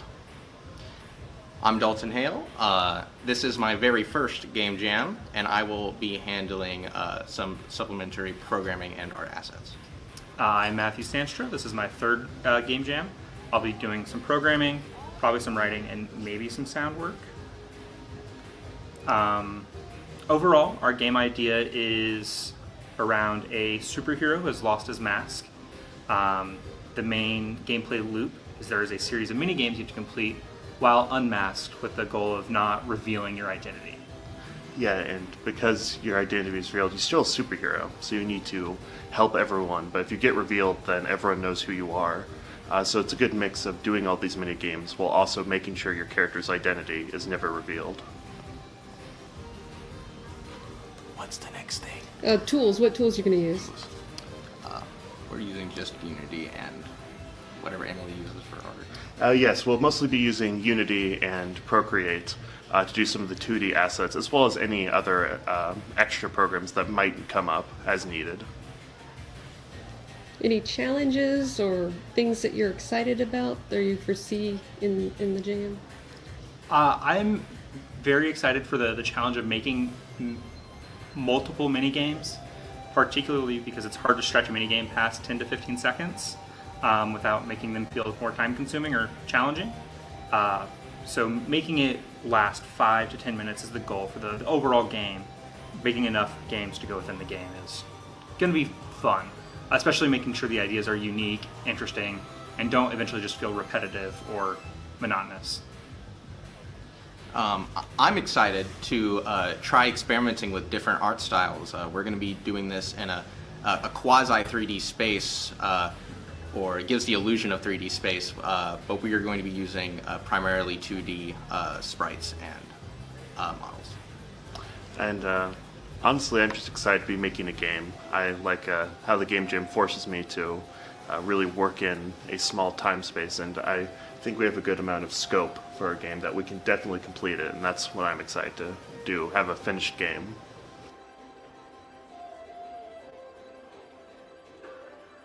I'm Tyler. This is my 2nd Game Jam, 3rd if you want to count a personal Game Jam, and I'm most excited to be doing art as I'm going to be main artist for this project. So I'm going to be very excited to make all the different fish that we're going to make, because our game is going to be about fish. I'm Jackson. This is my 2nd Game Jam. I'm going to be the lead programmer for this game. We're going to be doing it in Unity.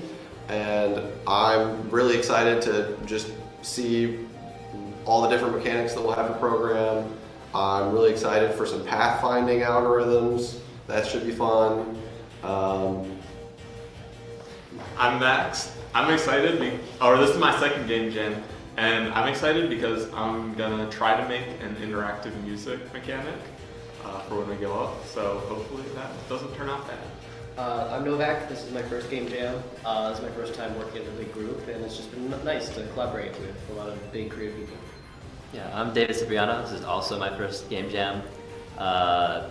Same exact reason. I've not worked with a big group like this before, so I'm excited for that. And yeah, I'm Ethan Leasing. This will be my 1st Game Jam. I'm excited to work with competent developers, and I'm just here to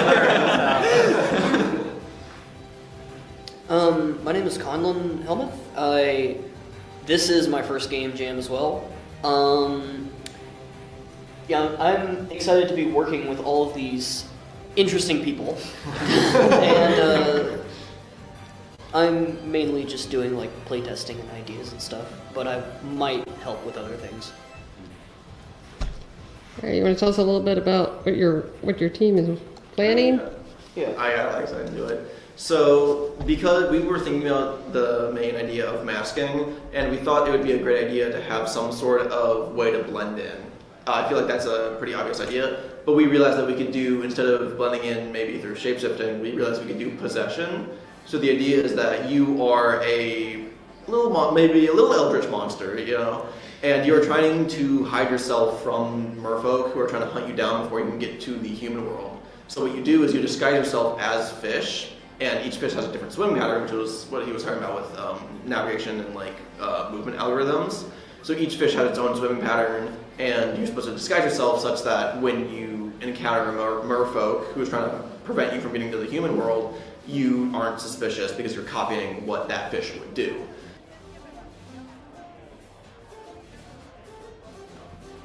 The Knights of the Square Table bring you fish. Fish. All right. Are they gonna? No. You get stuck. Oh. Wow. Yeah, as you can see, the fish are following these nodes that make them look like they're swimming, except the nodes are broken and go through walls. Yes, so you can take and control a fish and uncontrol it as you wish.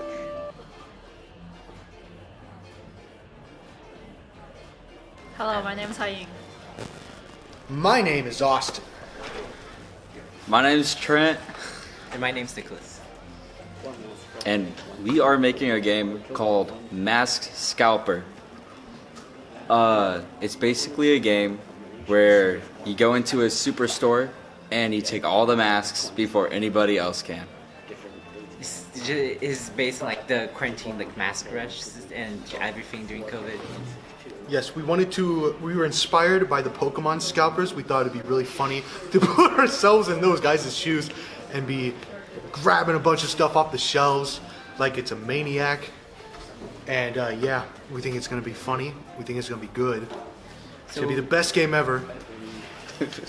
2026, high expectations. We're making like a very fast-paced, like a comedic game. Very non-serious, a bunch of different art assets. Very messy. What art style are we going for? Like a PS2 art style mixed 2.5D, like mixed of 3D assets and 2D assets. And I think some challenges for like art-wise is getting the 2D. We're using like photos as like textures, so like getting like those textures on some of the 3D assets would be kind of difficult for like UVing. Yeah. On the programming side, I think our main difficulty is that it's your first time using version control, right? Yeah. With Unity. So that's something I gotta learn. Way too much. And yeah, I mean, version control presents a lot of unique challenges with Unity.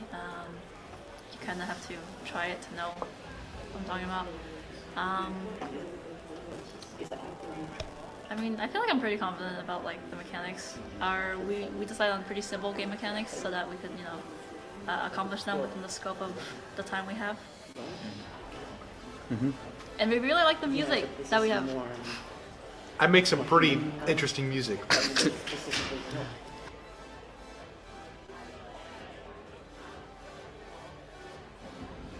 So here's the progress I've made so far. As you can see, we have a grocery store, we have shelves, we have a cart, we have our grocery store backdrop, and the idea is that you'll be able to take items and put them in the cart to get points. And there will be more things on the shelves to distract you and obscure your view. And this cool music is composed by Austin. And I spent some time getting it set up in Fmod. And yeah, that's all the progress I've made so far.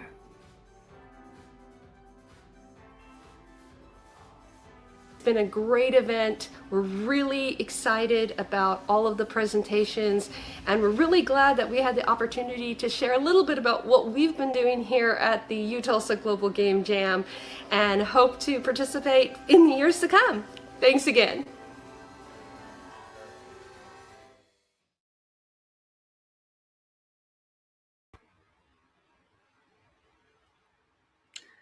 Hello, we are back and you are still watching the Global Game Jam 2026 Marathon live feed. Now we've got a few live sessions to go for you, and the first destination we're going to be heading over, I believe, to Boston, Massachusetts. I feel like I want to break into the Bee Gees. Down in Massachusetts. Love that song. Let's head there right now and see what you guys are up we to. can try streaming that. Sunday. Yeah. That Sunday. I have no Hey guys, you're Hi there, live. Rich. Yeah, we're live here. We're getting people set up on the demo table right now. Oh, that's great. So how are you guys doing? Looks like there's plenty of action going down. Yeah, I think Yeah, we have 3 hours left, and people have some stuff to show. I think we have someone. We have like some mobile games, and we're trying to find a way to get it visible to you guys. Yeah, that's always the age-old challenge, isn't it? Are you able to move around with the Yeah, the camera that you've got, or yeah? Show it here, I guess. Yeah, we can move it Yeah. around. You wanna try there? Awesome.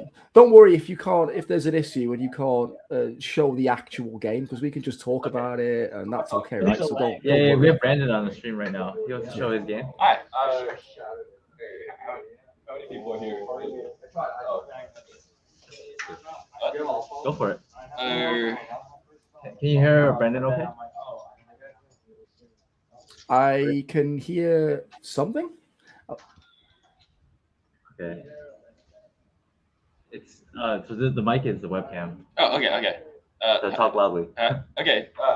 Hi. I don't really know who I'm talking to, but I've been working on an AI game for the past few months. So it's called Dino. Let me see if I can see it on the screen. Yeah, we can see, and I can hear you perfectly fine. By the way, you're coming through loud and clear. You can hear, yeah. Oh, okay. So the way it works is you can combine elements to generate new combinations. And let me see if I can. And so actually AI is under the hood here. Like this is actually, I'm the first person to ever discover fog in this game.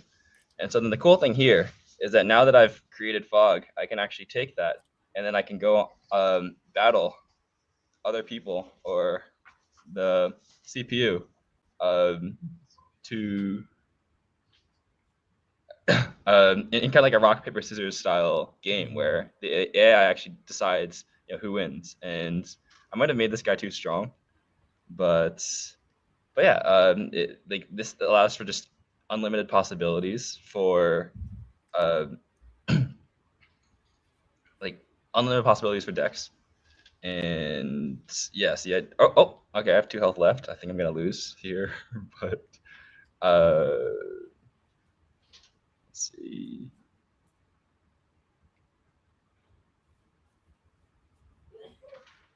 This looks really cool. It seems really solid, actually, as a prototype. Right here, I lost. But yeah, so that's basically just the game. Very, very simple. You just combine elements. Once you're kind of happy with the combinations that you made, you can battle with them. And just to plug Sunday real quick, I have a cosmetic for Sunday, so I'm gonna show off. He was saying it looks really solid for a prototype. Can you talk more about how you do it? Okay, so yeah, kind of under the hood. So this is built with Unity, and in the back end I use AWS actually, and that's kind of more my specialty. For the image, for the actually the text generation and the image generation, I use Gemini, and I use Z-Image Turbo for the images, and they're very satisfying with like the speed at which they make the images and text. In terms of the actual code, I just a lot of vibe coding. I'm a big fan of Kiro. That's AWS's coding environment. It kind of drafts up tasks first. What else should I walk through? That kind of the main flow. Yeah, the kind of just the rationale here was I was thinking, okay, like what would be a cool way to kind of incorporate AI into actually, and I know like other similar games exist out there, like for example, like Infinite Craft, What Beats Rock. And so I was kind of just playing around with, okay, like what if I combine those two, and then what if I made it multiplayer? So yeah, I mean, thanks for looking. Now getting a little sneak peek at my game. It's still in testing. That seems fun. Is there any plans to do anything with it, or? Yes. Is there plans to do anything with it?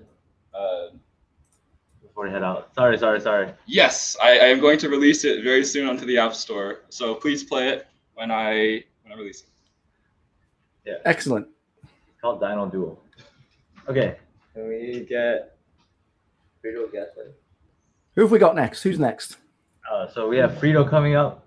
The game Okay. is called Gas Buddy.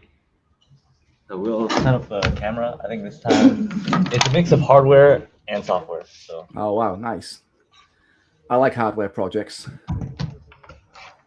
You want the monitor to show, or do you want to show on your laptop? The monitor.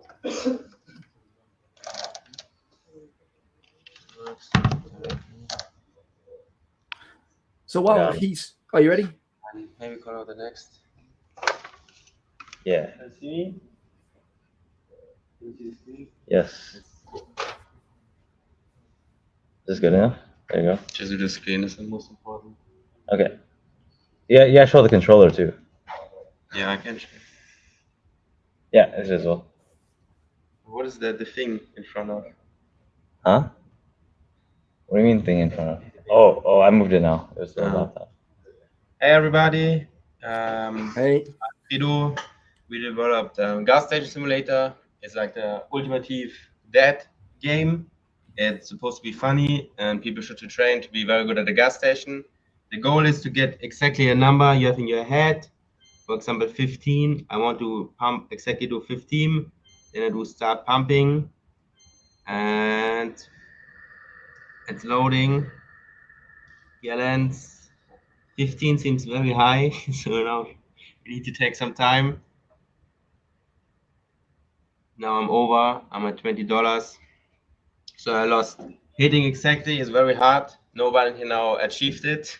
The game is online. It's gasstationsimulator.com, and we're trying to find some people to play the game. You can choose any value. The higher you achieve exactly, the better you are. And then the funny thing is, we try today is to make it 3D. So we have printed a gas pump, which looks a little like a gun, but it's a gas pump still. And we have all the microcontroller. So here we have a micro Arduino, and currently we try to fit it in here, that the more you tilt it, the more it pumps. And then if you want to stop, you go up. That already works, but now we put everything together that it looks nice. In this case, we have a LED screen here. We will use for the gas amount. Thank you so much.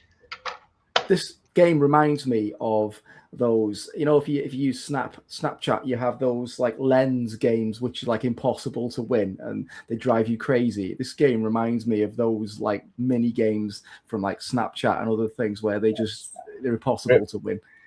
He said the runs of Snapchat games are like impossible to win. I think maybe I should pass this to you. Okay, can I pass this? Hi. No, it's Rich. Yeah. This is Frito talking. Yeah, I was just saying that your game, it reminds me of those Snapchat lens games where you have to chop the carrot or you have to guess the amount and it's like impossible to win, you know, and it drives you crazy. Your game, it reminds me of those kind of games without the hardware, of course, because the hardware is awesome. I love it. It's really cool. Yes, we currently spend most time of the hardware. So the app was really simple. You see it online to develop. So it only took us like 1 hour or a couple of hours.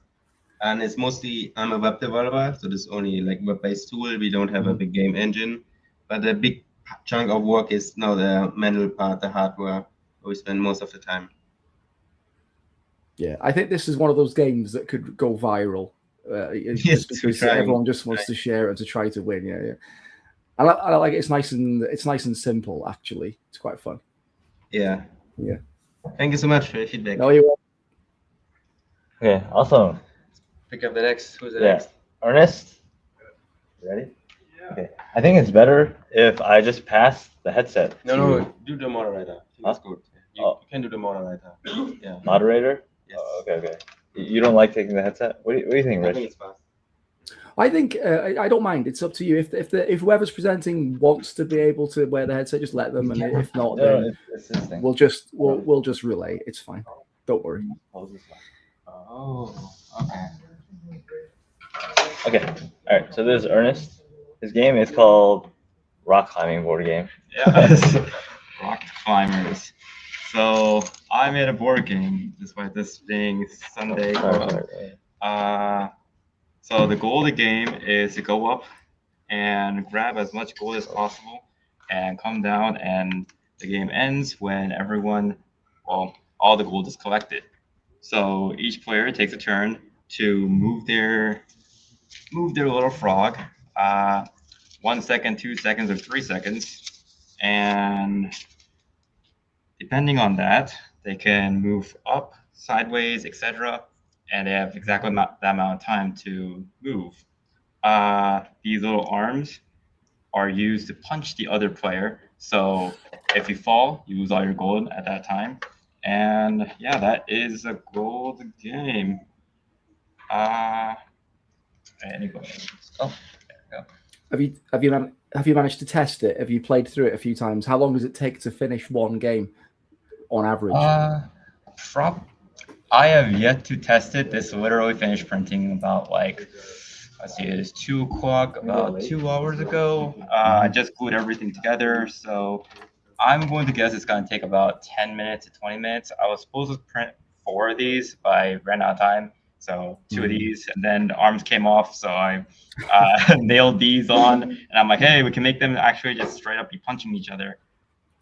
Awesome. And how are you gonna, submit and upload your game at the end? Are you submitting like the instructions of how to build and replicate the game? Is that the plan?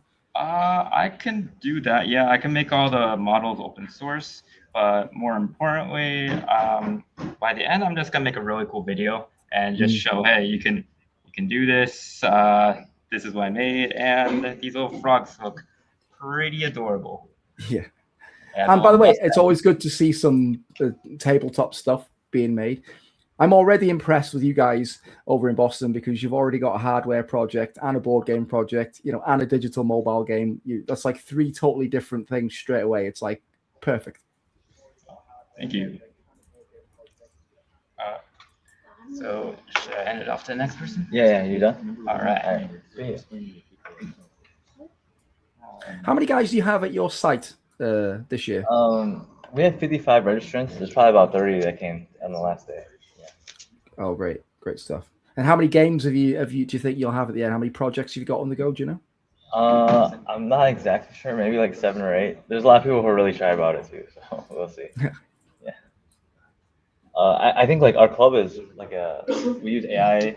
We're like more engineers than we use AI to develop stuff, and it's like we're trying to theme it on games. So maybe people aren't familiar with making games, but we're trying to see what we can do.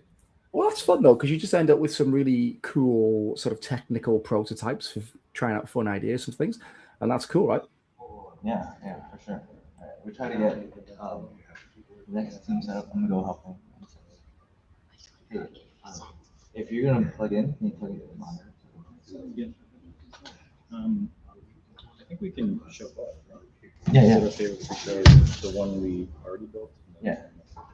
Oh, when you're ready, plug into the HDMI so that you can like be side by side with the monitor. I just have to get your password. Okay, they're setting up here. They'll be coming there shortly. Yeah, it's a father-son duo. Oh, excellent. Nate and Leif. What's the weather like where you guys are? You haven't had any issues? You guys have kind of got through unscathed? Oh, we had a snowstorm like last week. The snow still didn't melt yet. It's cold out. Yeah, there's been a lot of sites that have had, especially in the US. Well, actually, not only in the US, at a few places this year that have had all sorts of problems with the weather, different storms, and snow, and various different things. They've had to go online as a result because they had to close their venue. So yeah, it's good if you guys have been able to, no issues. That's good. Oh yeah. I'll introduce them. Yeah, it was forecasted to snow like last week, but fortunately it didn't. So I'm glad. Yeah, that's cool. That's good. So what have we got then? The father and son team. Yeah, there's. So the first question is, how many arguments did they have whilst making this game? Nate and Leif, how many arguments did you have making this game? How many arguments? It went pretty smoothly actually. Do you need a USB-C? Yeah. Do you have a USB? This is older. Yeah, like I basically got it set up with Cloud Code and Godot. And just got like the basic mechanics working, and then Leif was kind of the mastermind, the creative genius behind the game, and came up with all the ideas for the actual characters and levels and all the game mechanics. So I'm excited now. Come on, let's see what we got. Yeah, it's trying to get loaded. Yeah, so just try to get it to show up on that monitor. Okay, I have to probably set up mirroring. Yeah, probably. I see the game. I see the game. Okay, but we can't see it, so we can't really Okay. They can't see it on their side. Oh, you've got it to was single screen only. Is it? You need to. Is it extend or duplicate? Yeah. Yeah. There we go. System settings.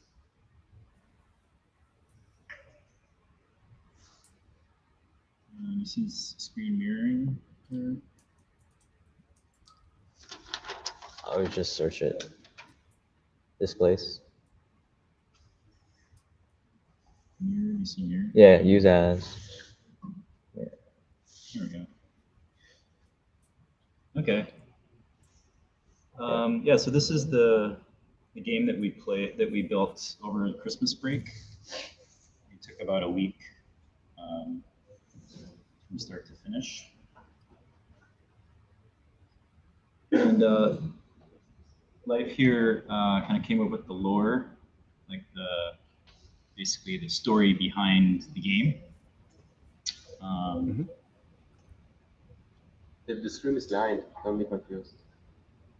So, yeah, basically you can cruise around this space. I don't know what's. So it's this is first person. Is this? Oh, we just got jump scared. There's also like some sound effects, which I'm not sure why they're not playing. Is it because we're plugged into the monitor that we're not hearing? Yeah, it could be. They're taking the audio built into it. I'm gonna play it because I'm the best at it. Yeah, so this is up on itch.io. It's itch.io/the-crawlers. No, wait, Daddy, can we do it from the other, not from this? Not from this computer? Yeah, no, can we, okay, I'm gonna get jump scared. Daddy, I wanna do it from the actual one so that, look how dark it is. Yeah. Oh, we're having some technical difficulties here. We need to do it from the other one. Let me go get the other computer, and meanwhile, why don't you show them the new game that we're working on? Fine. Okay. Yeah, that one? Yeah. This one? No, it's not. Is No, that no, no, one? no. Yeah, it's that one, yeah. So you guys have made 2 games. Yeah, so I think the crawlers they made over Christmas, and then they made a game for GGJ. They're showing. Yeah. Let's go into Scratch so you can show them. Those games with those like image jump scares are like the worst as well, with the scream and everything. It was totally unexpected. Yeah, they have it. I've played it a little bit before, but they don't have their audio working because I think the monitor stole the audio. Here. I'm trying to get Oh, out. wait, now the flashlight's working. Yeah, how come I can't get out of the game? Wait. We try it. Never mind, the flashlight isn't working. Okay. Sorry, we weren't very well prepared for our demo here. This is. Can you press like escape twice or something? This is still the crawler game, right? What we're seeing now, isn't it? Yeah. It's still the crawler game. Yeah, they're trying to find out how to exit their game. How do we actually exit? Double tap. Escape, There is maybe. no exit. You must win. That's how it works. We're gonna get jump scared soon. Alt F4. Okay, I could go grab another computer. Yeah, go grab the other computer. The other game's on there too? Yeah. Okay, they're grabbing their other computer. Okay. Does he want to tell us about the new game then, the GGJ game, while we're waiting for the computer? What's it about? Yeah, Leif, you want to tell us about the new game that you made at GGJ? Yeah, it is basically a anime battle game where like one anime character battles the other anime character, and you're one of the anime characters, and you start as Naruto, and then you go up the line and get more powerful each time. How do the battles work then? Is it like a Pokemon style battle, like turn-based, or is it? How do the battles work? Is it turn-based? What type of? It's like first you battle like there's usually it's like the first one is Goku that you battle, and then you unlock Goku's powers, right? And Goku's skin, and then you go along the line and get more powerful by like becoming different anime characters. Okay. Oh, Is it like so actual legit anime characters that we're talking about now? Okay, this sounds cool. My son is 6. My eldest son is 6 years old, and he loves Goku. By the way, he's obsessed with Goku. I think every kid who learns about it gets obsessed with it. Yeah. My son also loves Street Fighter. He loves a Street Fighter game. So I've mentioned that a few times on the stream over the last few days. Yeah, I'm also a fan. Street Fighter 6, and I think favorite Street Fighter 3 probably. Yeah, our preferred one is Street Fighter 4, just because we like that game. But yeah, we like all the versions of it. My favorite is Street Fighter 2 Turbo, which is the one that I mastered when I was a young kid. That'll always be my favorite version. Yeah, that's classic. I think it's timeless. It's good even now. Yeah, definitely. My boys like playing the original games like Sonic and Mario. They still love all the classics as well as the new stuff as well. So it's pretty cool. Awesome. Okay. How's it looking? Are we good? Yeah, we got something on Scratch, it looks like. Awesome. Yeah, there we go. Okay.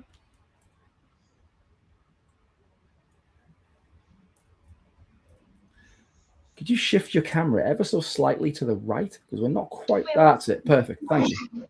Goku's not working. Wait. Goku's not working. Goku's not working. He looks like Goku though. To be fair. Yeah. Okay. I'm gonna restart. Okay, so we got the guy and we're moving. Oh, okay. He got it. Evaporated. Oh, now he's working. Yeah. Oh, okay. Disappeared. Yes. Okay. I did it in time. And basically, this is just the very beginning of the game. Mm-hmm. Oh, okay. He's only been working on it for like an hour today. But it took me so long to do the animations. That's the only thing. Yeah, animations and all the artwork takes such a long time, and if you're doing it by yourself as well, that it's not easy to do. So this is Naruto versus Goku, and then it'll be like Naruto versus Saitama eventually, stuff like that. One Punch guy. Yeah. Okay. You want to try the? Yeah. I think it'll work on this one. Yeah, because last time it didn't work. Do you want to talk to them directly, Rich? Yeah, sure.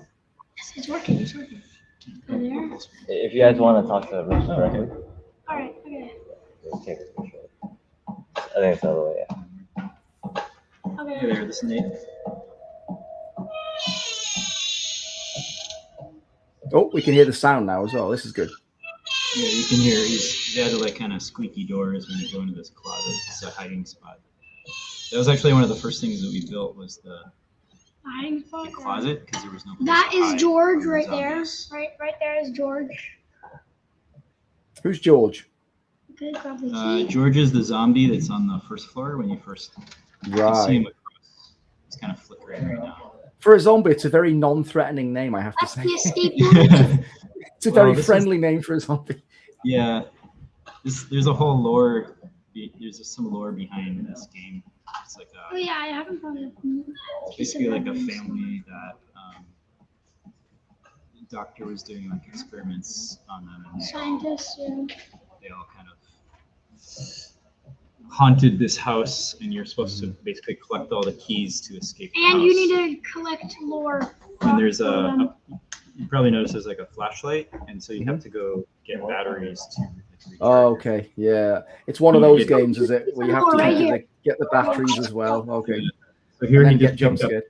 Yeah, so this is like a classified document that you find that tells you about the character. What's that? Like this is Jane, the daughter, and it tells you about like what happened to Jane. So Jane is the girl who's like crawling on the. Is she crawling on the ceiling? Is that No, that's Bertha. Oh, that's Bertha. That's Bertha's Bertha, the mom. mother.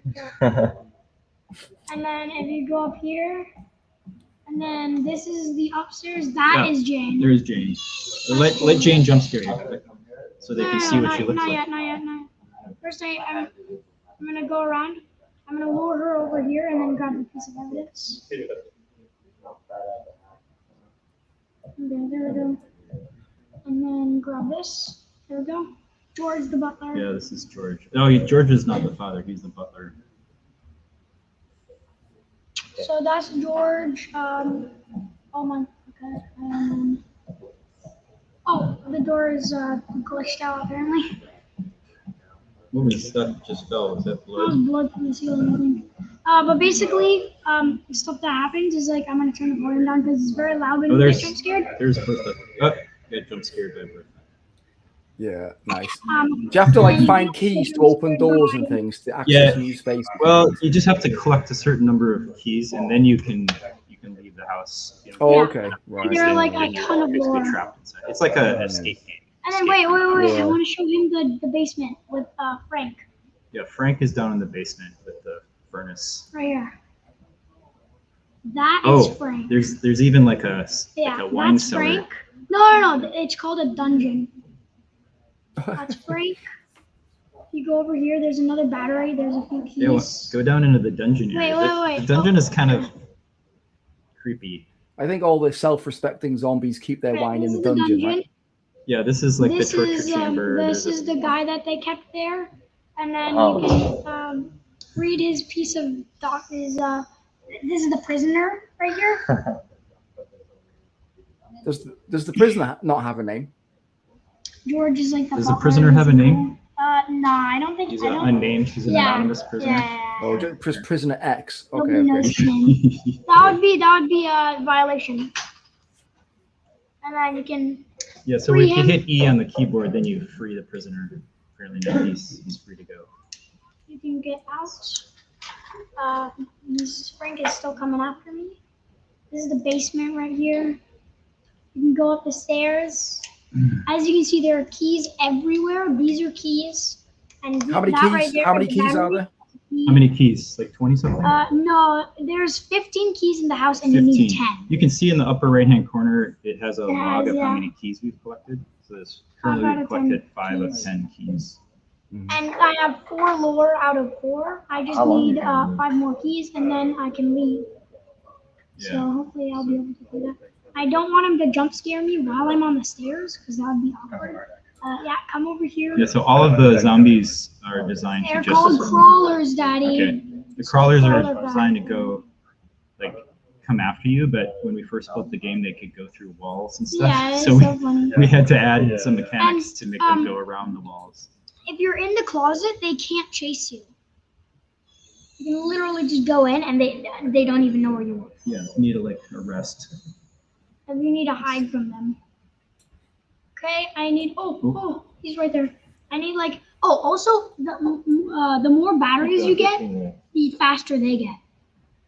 Oh, so The you've more got you get faster, the more the enemies batteries. get faster if you collect more batteries for the right. Battery, Okay. then you Yeah, and if die, you run but- out of batteries, then your flashlight dies, and then you can't see anything. And that's really bad because Because then you're kind of cooked. You can't- Okay, I need one more you battery. can't really navigate the game without the flashlight. And I got the last battery. Let's go. Okay, run. Okay, And I finished. that's the end. Beat the game. That's Nice. how you end. How you finish. Now you're outside. You're outside. And this is the lore from the beginning. Awesome. Okay, thanks guys. Thanks Nate. Thanks Lee. Thanks guys. Yeah. Thanks everyone. Thanks, guys. We got Great one job. more game demo.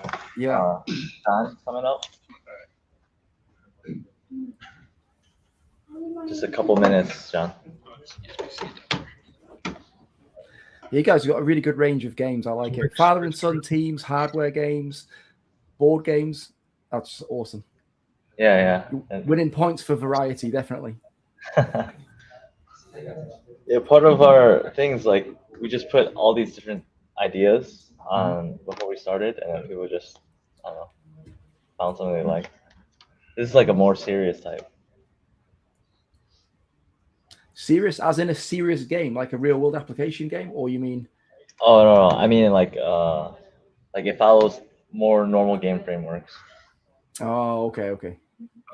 Serious game business. Okay, I I'm with can't you. see this on my screen, but Oh, okay. I'll just look over here, I guess. Do you want this headset? Sure. Not rich? Yeah. So the cable is short. Hello. Hey, This is John. okay? Yeah. My name is John. Hey, John, you okay? You can lean in so you're like in the view, but yeah. That's it. We can see. a Perfect. Metroidvania style game.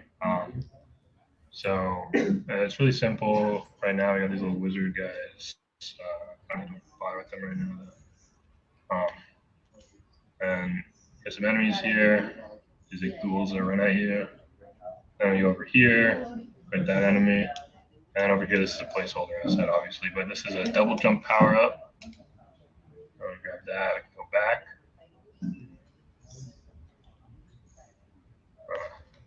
I don't know why that guy's stuck in the wall, but then once we get the double jump, we can progress the game. So this is still a work in progress. It's pretty much almost done, but really just gotta finish up the map design and stuff. But the game mechanics are all there, and then over here would be the end of the game.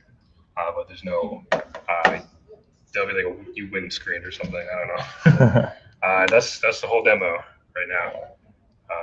And how did you come up with the idea for this?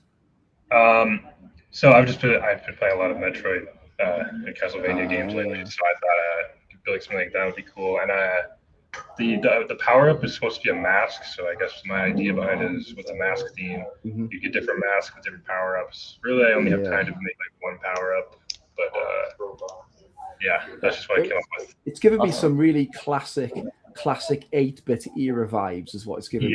There was a bunch of games that I used to play as a kid that were very similar to that, especially with the whole like wizard kind of an idea. I can't remember the name. There was one where you were a wizard guy and you could change into different forms. Like you were a wizard, but then you could be a monkey or a cat, and depending on what you were, you could jump higher or you could climb up chains. But the vibe, it's like very similar to it. I can't remember the name of the game off the top of my head. I don't know that one, but yeah, it sounds similar. Yeah. Well, well, thank you. All right, Rich, thank you for having us. I think No, you guys are very welcome. Yeah. So tell me a bit about your site then. You guys, you sort of how does everyone decide their games? You do like a collective brainstorm, or do you do something a little bit different there? Yeah, so we just did some slides in the beginning, like showing the keynote, and then like we showed the theme.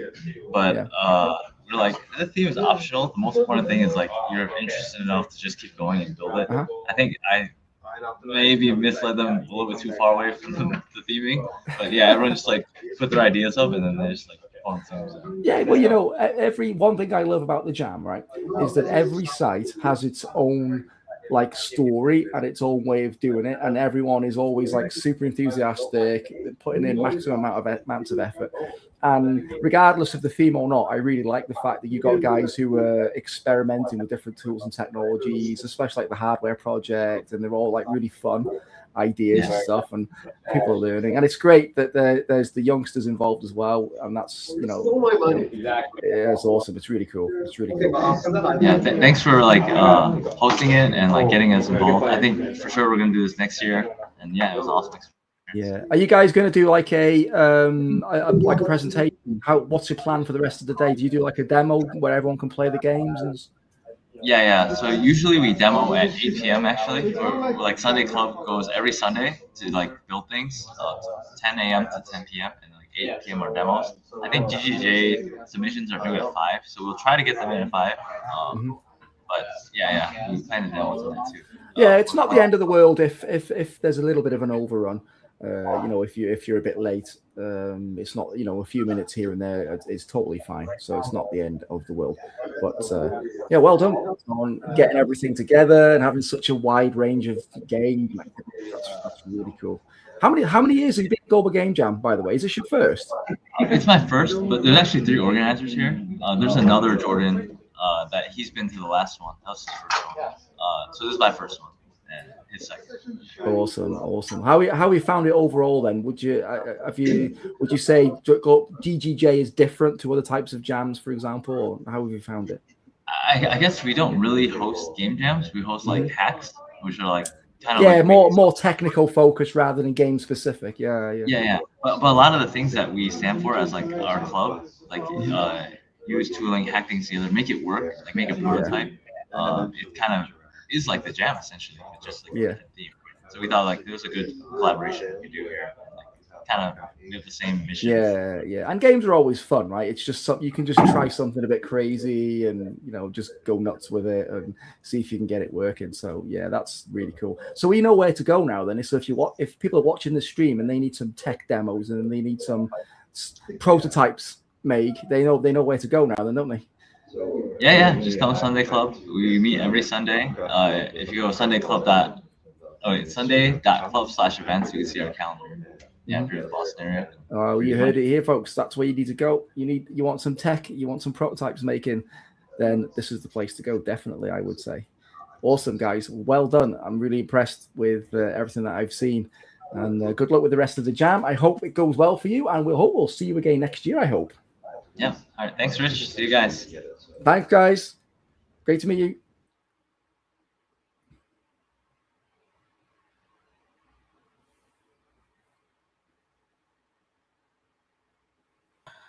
So we're waiting on. So, Emmy, how many games have you made? I have made 2 games actually. Oh. Both on GGJ. No, I'm just dropping in here to info that Shawnee State is. We're still waiting on people to join from there. I hope one of them. The guys at Shawnee the guys at Shawnee, by the way, I think have had real problems with the weather, haven't they? Yeah, they have. They've just had that I was trying to encourage them because they went to a remote virtual site, but we have so many virtual sites present here, so I'd really hope for them to join. Yeah. I guess when you're virtual and you were planning, well, when you were meant to be face to face and you had a whole plan for how you were gonna do your live stream, and then you suddenly have to be virtual because of the weather, I think it probably throws a bit of a spanner in the works. But we'll see. Yeah. If the folks manage to join us. Is this the first time you've been live on the stream, by the way, this weekend?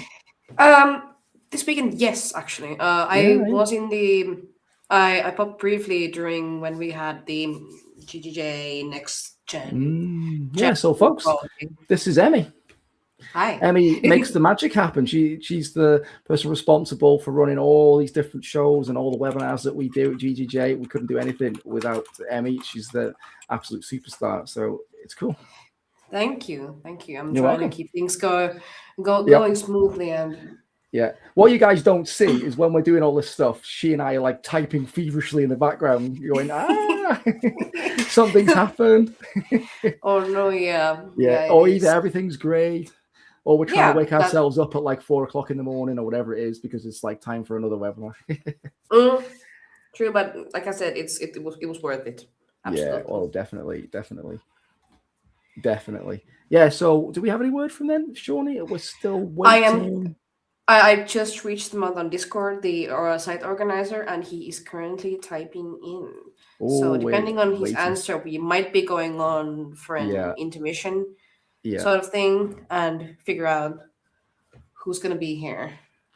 Yeah, and then we got another slot after that. Yeah, still fighting to get someone. All my equipment is at the office, or I would jump on. Oh, okay. So we might be there. And after that, we got another catch up with the folks at Argentina. Back to Argentina. Yeah. So do you think we should be going on perhaps a 10-minute break? I think we... Intermission? Yeah, okay. Well, let's do that then. This is live. It's live television, folks. What are we going to do about it? Okay, so let's jump on. We'll go for it. We'll pop off for a couple of minutes. We'll speak to the folks at Shawnee and see if they're going to be able to join us or not. And failing that, we'll be back with the folks at Argentina very shortly. Yeah, thank you.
Hello again. We are back, and do you know what?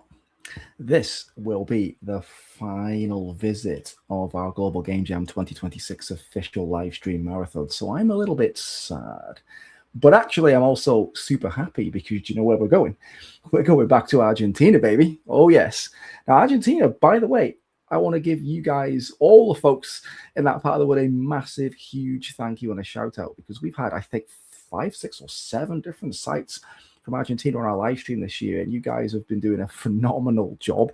This is such a huge array of games and different activities, so I can't wait to jump in one final time and let's see how we get on.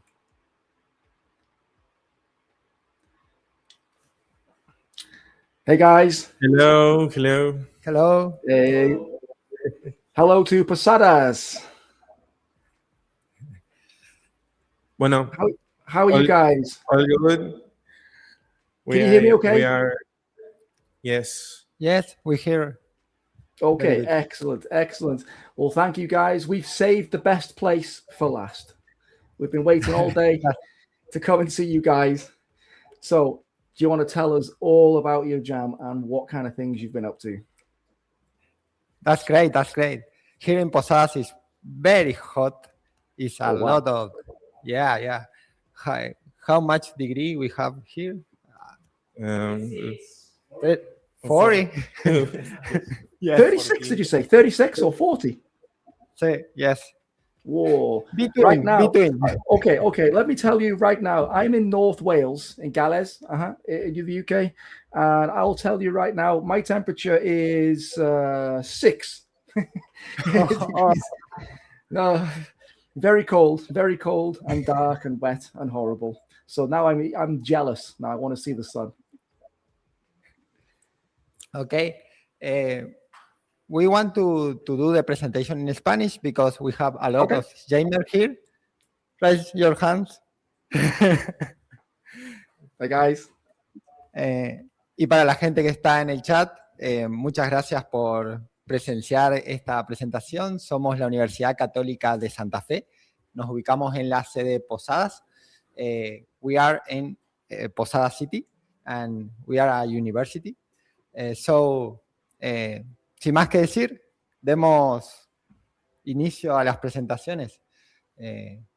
Así que bueno, la idea sería, lo que vamos a hacer es, como estuvimos jameando en modalidad híbrida, la idea va a ser mostrar parte de los avances que hicimos en presencial y en virtual a través de nuestro canal de Discord. So right now, we want to share our Discord server because our jam is mixed, is online and hybrid. Yes, it's hybrid. Thank you. We have a lot of people here and we have a lot of people in our channel. Excellent. Bueno, ¿qué tal? Mi nombre es Gianluca, trabajé con Facundo y con Matilda, gente que no conocía más allá de la Jam. Y bueno, el juego que desarrollamos se llama This Is You o Este Eres Tú. La idea del juego, ¿no? Como la temática de la Jam era máscaras, ¿no? A nosotros nos gusta mucho Hollow Knight y tiene este personaje que se llama Fabricante de Máscaras. Y tiene un diálogo en particular que dice que no fabrica máscaras, sino identidades. Entonces lo pensamos por ese lado del juego y dijimos, bueno, un juego en el que te trates de poner una máscara y que no te quede la máscara porque no es tu identidad, no es la personalidad que te pertenece, ¿no? Entonces en base a eso estuvimos desarrollando el juego tiene su versión en inglés, se puede poner en español también. Y bueno, y tiene este sistema, nos centramos más que nada en el tema de la personalización, porque la idea era esto de que como pretexto para las máscaras te puedas personalizar tu personaje y que cuando te trates de personalizar la máscara se caiga, ¿viste? Y no te quede. También tenemos un sistema de un narrador que te va hablando, te va contando la historia y un poco de movimiento lateral. Bueno, la idea es que como no te queda la máscara, ¿viste? Ninguna de las máscaras que te dio el narrador para probarte, le tengas que acompañar al sótano, ¿no? A buscar alguna máscara que sí te quede. Entonces vas acompañando al narrador a lo largo de pasillos, de sótanos, y te va mostrando otras máscaras. Podés interactuar con la máscara, ¿no? Y te da una descripción de ella, y por qué no te podés poner. Esta, por ejemplo, dice que te da malas memorias, entonces no te pones la máscara. Y bueno, quisimos añadir también, está bastante avanzado el juego, creo que falta publicar nomás, pero tenemos menú, tenemos música, efectos de sonido, tenemos hasta los créditos, ¿no? Así que está muy avanzado.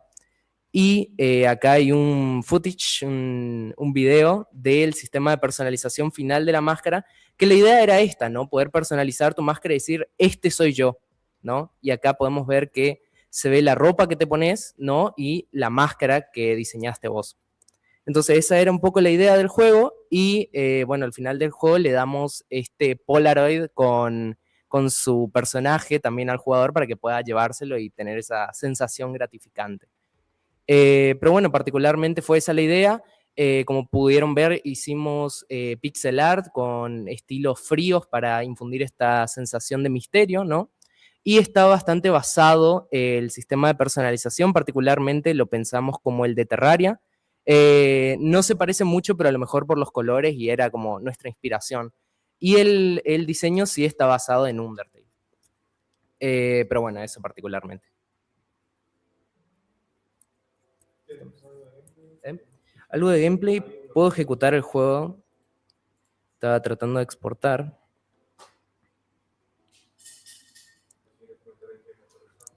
Sí, bueno, el motor que usamos es Godot. Acá, como dije, se puede cambiar de idioma.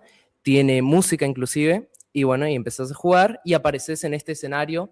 Esto no es, o sea, la idea es engañar al jugador. El narrador te va hablando y te va contando. La idea es engañar al jugador y que piense, bueno, voy a jugar un juego y antes de jugar me tengo que personalizar.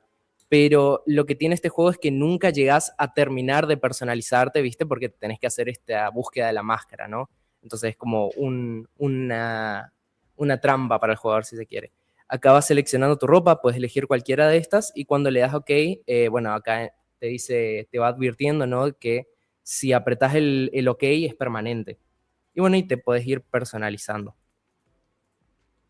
Y bueno, y te va hablando también, te va diciendo, che, te queda muy bien. Estas son las máscaras, por ejemplo, esto es lo que estaba contando, que vos te querés poner la máscara, ¿viste? Ahora van a ver. Yo le doy OK, si quiero esta máscara, me identifico con esta máscara, ¿viste? Y se cae, porque no es tu máscara, no es tu personalidad, por más de que te guste, ¿viste? Entonces, bueno, el narrador sigue insistiendo, bueno, ¿sabes qué? Elegí otra máscara. Elijo la otra máscara, también se cae. Y el narrador no entiende lo que está pasando, ¿viste? Te debería quedar la máscara, ¿viste? Entonces, ya como vos no pudiste, te va a probar él, te va a poner él la máscara. Ahí te dice eso y empieza esta secuencia, esta animación en la que te pone una máscara, se cae. Te pone la otra máscara, se cae también. Pero bueno, es esta la idea del juego particularmente y va a estar disponible en la página de la Jam y queremos subirlo a itch.io, así que pásense por ahí, This is You, y pueden probarlo todos.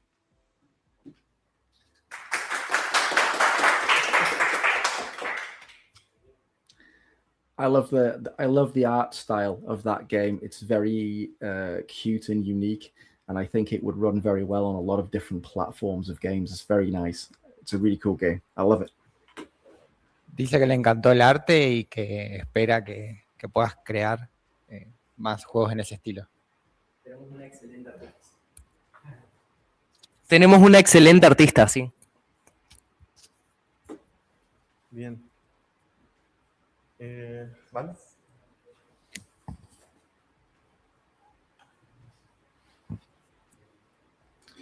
What have we got next?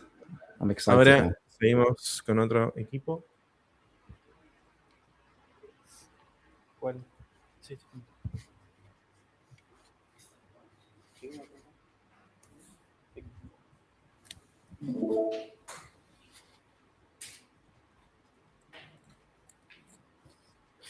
Hello everyone, mi nombre es Gonzalo y mi equipo está conformado por dos personas más que no conocía, que los conocí específicamente en esta jam, y dos de nosotros somos inexpertos en en jams y esta es nuestra primera experiencia haciendo un juego en 48 horas.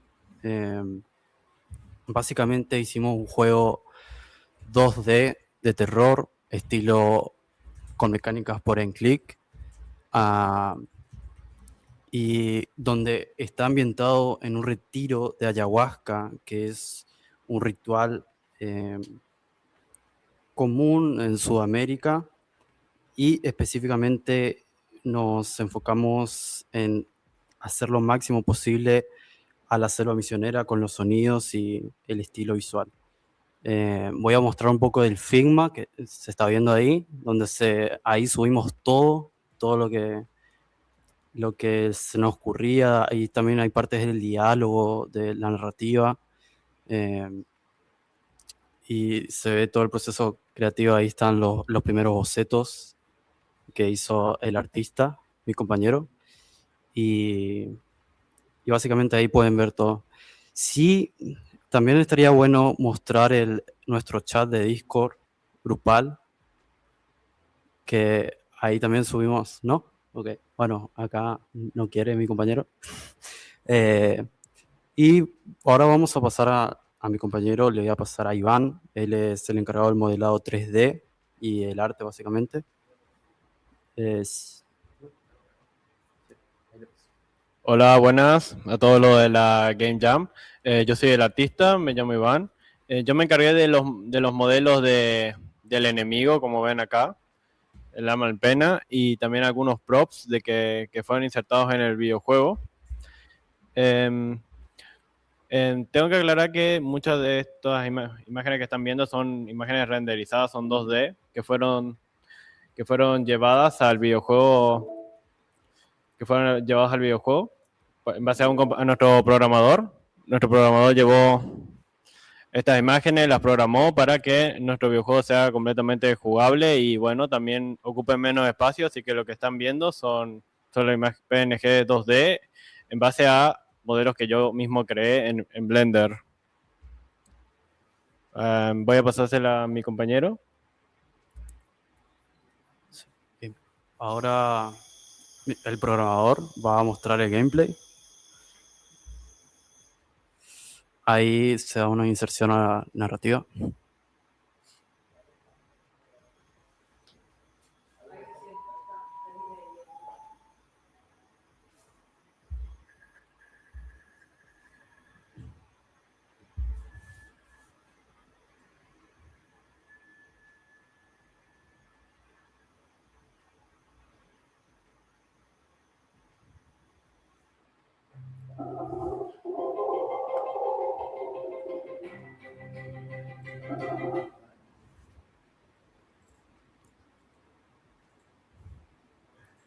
Como pueden ver, lo hicimos en Godot. Ahí se está viendo la interfaz del motor.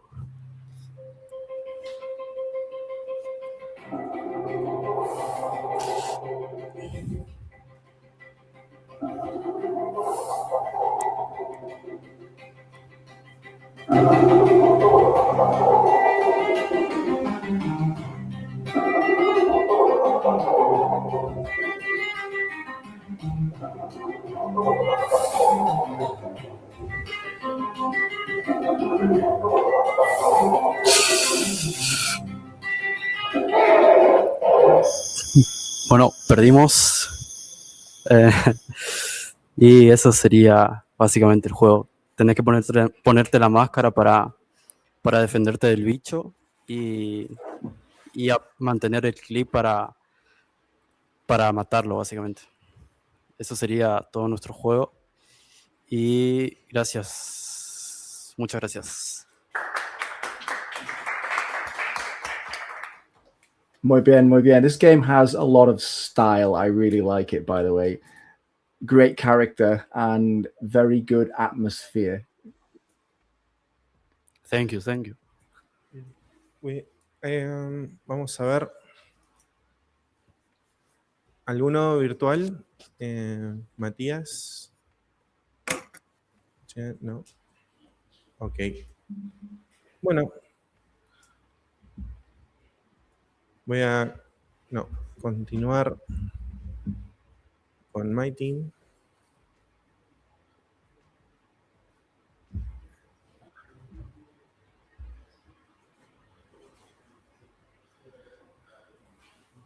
Ok, it's my turn. En nuestro equipo está Brisa, Eloy y mi nombre que es Gonzalo. Estuvimos repartiéndonos las tareas entre todos. Bien, básicamente el videojuego trata de capturar la idea del misterio alrededor de una máscara, ¿no? Todo ese mensaje. Se ubica en un jardín botánico de acá de la ciudad, de acá de Posadas, el jardín botánico Alberto Roth, y hay que resolver un caso. La idea es revalorizar las preexistencias locales y poder hacer un videojuego en ese entorno. Una vez que ingresamos, tenemos la escena del crimen. Si bien se ve como top-down, podemos ir variando las cámaras. Con nuestro detective van a estar 2 ayudantes, que la idea es ir recorriendo todo el jardín botánico e ir capturando las pistas para resolver el caso. Básicamente es Luisa la que se encuentra acá, pobre, toda ensangrentada, y las primeras sospechas que uno puede llegar a tener no son las que realmente va a determinar el resultado del videojuego y del misterio. Porque, bueno, esta es la casa del jardinero, pero el jardinero no estaba, entonces hay que ir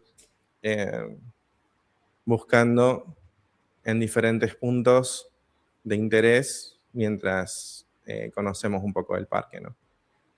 Ahí Luisa es una florista y al parecer estuvo en un lugar y en un momento que no debían. Esta vista isométrica lo que permite es visualizar en cada ángulo, tener una vista completamente diferente de un mismo lugar y nos permite conocer y probablemente revisitar lugares que antes no teníamos pensado que íbamos a estar por ahí, ¿no? Y bien, aún hay mucho trabajo por desarrollar, una inspiración en Disco Elysium y un montón de películas que estuvieron saliendo en Netflix, Knives Out, y bueno. ¿Comentarios? ¿No? Bueno, un gran desafío por nuestra parte y muy, muy felices de poder estar compartiendo la Jam con todos.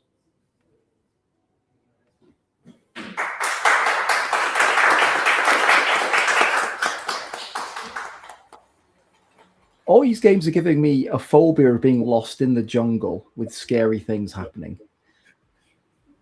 Yes, it's because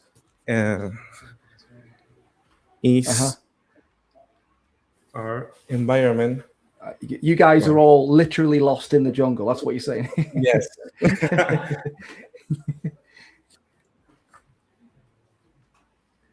Sí. Hopefully, there's Bien. no scary monsters there, though. Hopefully.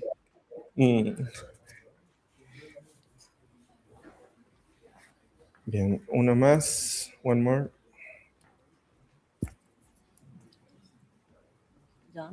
Hi. Hello. Ahí va. Hello, hello. We are, I think we are the last group. Oh, the last. The big finale. The big finale, yes. Uh-huh. Hi, well, we are Alejandra and Gaston. We are right in the end part of the class. And we are going to show our presentation or game for this game jam that is called Enigma Train. We are going to be making our presentation in Spanish, of course. Bien, este juego es un juego inspirado en las mecánicas del ahorcado o de Hangman Game. Es un juego casual en donde básicamente nosotros estamos participando como un jugador que viaja en un tren y es asaltado por un bandido. La forma en la que podemos combatir a este bandido es tratando de desenmascarar o de adivinar las letras de las palabras que son presentadas. Cuando fallamos las letras, el bandido dispara hacia nuestra ventana y si acierta 3 veces, va a romper la ventana y va a lograr su objetivo, que es robarnos, y ahí sería el game over, ¿no? Pero a medida que vamos acertando y podemos repeler al bandido y logramos que se vaya, pero aparecen otros, van incrementando en complejidad de vida del bandido y de palabras. Ahí, por ejemplo, derrotamos al bandido, pero aparece uno nuevo que en este caso tiene incluso más vidas y de por sí nosotros ya tenemos nuestro escudo, que sería el vidrio que nos protege, ya un poco dañado, ¿no? Entonces, cuando volvamos a errar 3 veces la letra, vamos a tener un nuevo disparo en la ventana que va a producir que se rompa y que el bandido logre su objetivo, que es robarnos. Así que eso sería un poco sobre qué es el gameplay del juego. Ahora mi compañero Gastón va a charlar un poco sobre cuál fue la tecnología que estuvimos implementando. Ok, el juego está hecho en default y lo interesante de este juego es el apartado de arte, obviamente, y el gameplay. O sea, está inspirado obviamente, en el ahorcado, en The Hatman Game. That is the inspiration for the game. Y la idea es que, bueno, no sé si se escuchó, pero tiene un apartado de sonido bastante destacable. Quizás en la transmisión no salió, pero cada una de las partes tiene un apartado de sonido diferente. Así que bueno, los invitamos a probarlo. Y bueno, esa sería nuestra presentación. Son aproximadamente, las palabras se barajan de forma aleatoria, así que tienen como 30 palabras para adivinar. Y cada vez que se juega, se reinicia el juego. Thank you so much. That's a really, really great looking game, I have to say. And it's a lovely little take on the classic Hangman theme. And I love the interface with the glass and the bullets. It's like it's a really nice, simple idea, but it's very, very effective. Looks super. I love it. Thank you, thank you. And the game here is awesome. You need to play it in. We have published the game in itch.io. So if you want, you can play it right now. Put it in the chat. Put it in the chat, okay. in the feed, okay. And so everyone can play and everyone can download. Do it because it's a great game. There is one more team. Oh, one more team. One more. Poquito más. More.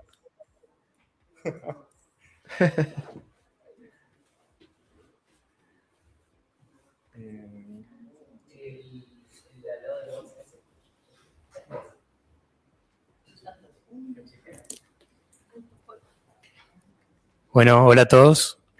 ¿Tú estás sonando? Sí. Soy Matías de la Cruz. Participé con Fran Sabatella y Enzo Ortigosa. Y básicamente lo que quisimos hacer fue un juego arcade bastante simple, en el cual el gameplay, la premisa principal, es con el clic derecho cachetar a tu oponente e intentar sacarle la máscara y viceversa.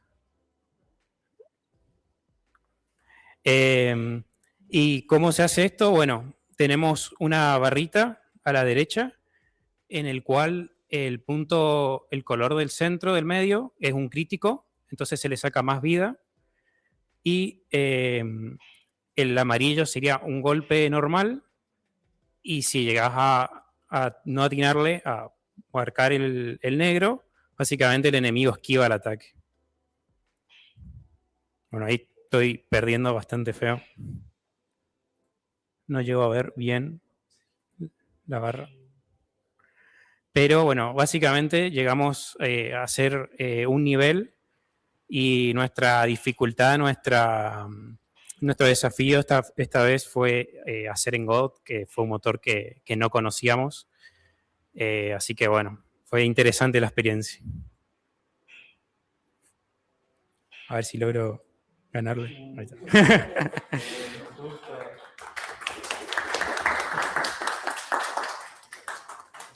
This game reminds me of my village. On a Saturday night, you can see this exact moment. You can see it in my village. Crazy people, like too much beer, hitting each other with crazy costumes. It's my village.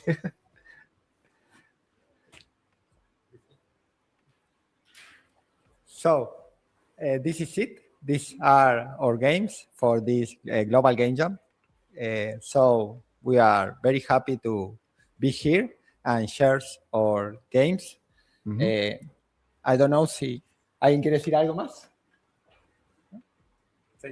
How many of you guys were? Is it the first time for your game jam for anybody, or have you guys been game jamming many times? No. We do almost 3. This is our 4th game jam.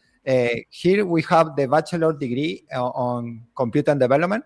So we are doing game jam and we want to grow the community in this city. It's very new game developer for this region. So this game jam is awesome for meet people and do a lot of games. Well, this is the most important thing about the game jam, and we've been talking about this a lot of times already this weekend in these different streams, talking about the community and bringing people together to have fun and to learn. And you guys are doing a great job, by the way, because before you joined us live, I was going on your page, your jam page, and I was looking at your games, and I had a good feeling about your games because all of them look amazing. I was thinking, oh, these guys have good style, because I could see that all the games in advance of seeing them were good, and every one of them has been an absolute banger, as we would say. It means they're all very good. So you guys are definitely going in the right direction, I would say. I think people watching certainly agree, and if you've been watching the live chat, people, they really like your games. They love the style and the art and the presentation. I think you guys are doing a great job. So what's the plan now then? When you finish, are you going to have like a big presentation, or are you going to just finish at the end? So we want to do a playtest session. And excellent. Later we want to do a party. We're going to wrap up and eat something together and talk about our experience. So this is the plan now. Yeah, and tomorrow, jam party. I like it. Yeah, jam party. And tomorrow, maybe we need to rest because this gaming work a lot. Me too. We have a lot of, still for us, a lot of things to do after the jam. But yeah, it's speaking after with experience of maybe 14 or 15 jams for me now, something like this. Yeah, it's very tiring, a lot of fun, but many people don't necessarily understand how difficult it is to organize a jam site. It takes a lot of time, it takes a lot of effort. Sometimes it can also cost a lot of money even. And so all of us here at Global Game Jam are very appreciative of all of the hard work that goes in to everything that you guys do for your site. So, you know, it's great to see so many amazing games, everybody having a great time. And yeah, thank you. No, Rich, thank you to you for having us and for the work. This game jam is awesome. I have to say each year is better. And maybe the next year we have a lot of games, more games to share with you. Thank you for... It's going to be difficult to increase the quality, I think, now, because you're already like up here. So now it's going to have to be like here next year. That is the challenge. These people want a lot. So the next year we see you and Yeah. we share our games. Yeah, and you'll have to share photos of the party. We want to see photos now in the Discord. Put your party photos in the Discord. Yeah. The good photos, not the bad photos. The good photos. Yeah, No the bad photos. Thank you, Rick. Okay, guys, it's been amazing to hear everything that you've done. Thank you for all the work that you've done. And I know you guys have got how much time do you have left? 5 hours? 4 hours? How much time left for you guys before you finish? Yes. 4 hours. 4 hours. Yeah. So not so much time, just enough time to get everything done. And I know that you've mostly uploaded your games because, like I said, I was looking already, which is amazing. Don't forget to share in the Discord and others if you want to share the link to your game so people can play outside of the site. Don't forget to do so, and we will circle back and we'll definitely play your games in the game in the future. It's amazing. Yeah, so thank you guys for everything that you've done. It's been great chatting with you, and we'll definitely see you again next year, I think, right? Thank you you and all. Gracias a la gente del chat. Nos vemos la próxima Game Jam. I want to say hello. Hello. Hi. Good luck. What's your name? And my name is Brisa. Hello. It's nice to meet you. Hello. What would you like to tell the world? What advice? Give us some advice. What do you think we should be doing to make the best of our jams in the future? What advice do you give to new jammers, people who are thinking about joining a jam? What would you say to those people?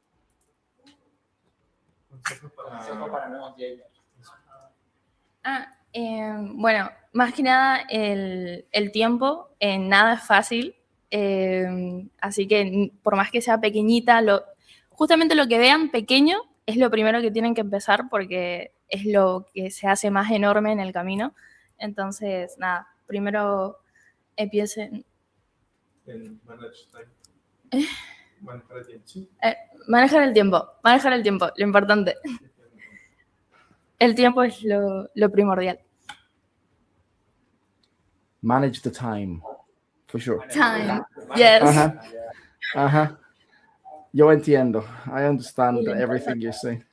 Yeah. So it is super important. Don't go scope crazy.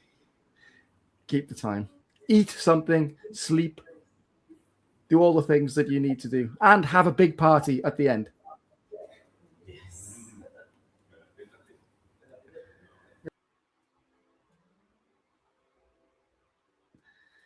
Okay, well, that concludes our live stream marathon for 2026. I really hope that you guys have enjoyed jumping around, visiting all the different sites. We actually were very lucky this year in that we've been able to bring to you quite a big number of sites in comparison to last year, which is a really great improvement. I'm really pleased with that. Next year, of course, we would like to go bigger again. So if you've enjoyed the stream and you would like to get involved, there's always next year. And don't forget, you can sign up your site if you're a site organizer, and we'll provide you with the links, and you can get yourself involved and be part of our live stream event every year. So before we wrap up, I just wanted to speak a little bit about the journey of this year, and really just to say thank you to all of you for being part of this amazing event. Because every year, it takes a long time to plan an event of this size. And all of us at GGJ are super passionate about everything jam related. We care very much. It's like our little baby, we care very much about the jam and all things jam related. And it's really important to us that you guys in the community are able to tell us your stories, to give us your feedback and your opinions on things, and you can reach out to us and feel comfortable to do so. So from that point of view, I just wanted to say a huge thank you really to all of you out there who have spent so much time putting together your sites or registering at a site and just jamming your hearts out for the 48 hours, no matter where and when you started. So I just want to say a really big thank you to all of you, because without all the things that you do, we wouldn't be able to do the things that we do. So it's a very important and mutually beneficial relationship. you know. So from my point of view, as somebody who's relatively new to GGJ as a member of staff, as a director, but as a veteran member of the community since almost 15 years. So, I understand what it means to be part of this community and how it feels to be that jammer, to be that site organizer, or to be part of regional organization and some of the very different roles that I've inhabited over the years. So I understand the passion and the enthusiasm, and believe me, we want to take that and make it bigger, make it better year upon year, and you guys are going to help us to do that. So before we go, I just want to say a quick reminder that although our jam is coming to an end right now, the main jam, there are many, many more events coming up on the horizon. And you may have seen in the keynote video, there's a whole bunch of stuff coming up soon. There's a train jam on the horizon. We'll be heading to GDC, and we're hosting the official GDC jam this year as well. So if you're in the neighborhood, you will get a chance to meet me and catch up with myself and Maria and the gang from GGJ, because we will be there on the ground at GDC hosting this year's jam. So if you're interested in that, obviously, get there and let's talk, let's chat, let's catch up. And keep an eye on the website for all things related. Don't forget to send us the photos of your jam and all the things you've done. Send us information about your games. Don't forget to post your hello videos if you've taken them this year, and we'll make sure we put those together and share them with the world as well. So without further ado, it will be goodbye for me from 2026, the main jam anyway, and I'll see you in the next adventure very, very soon. Bye for now.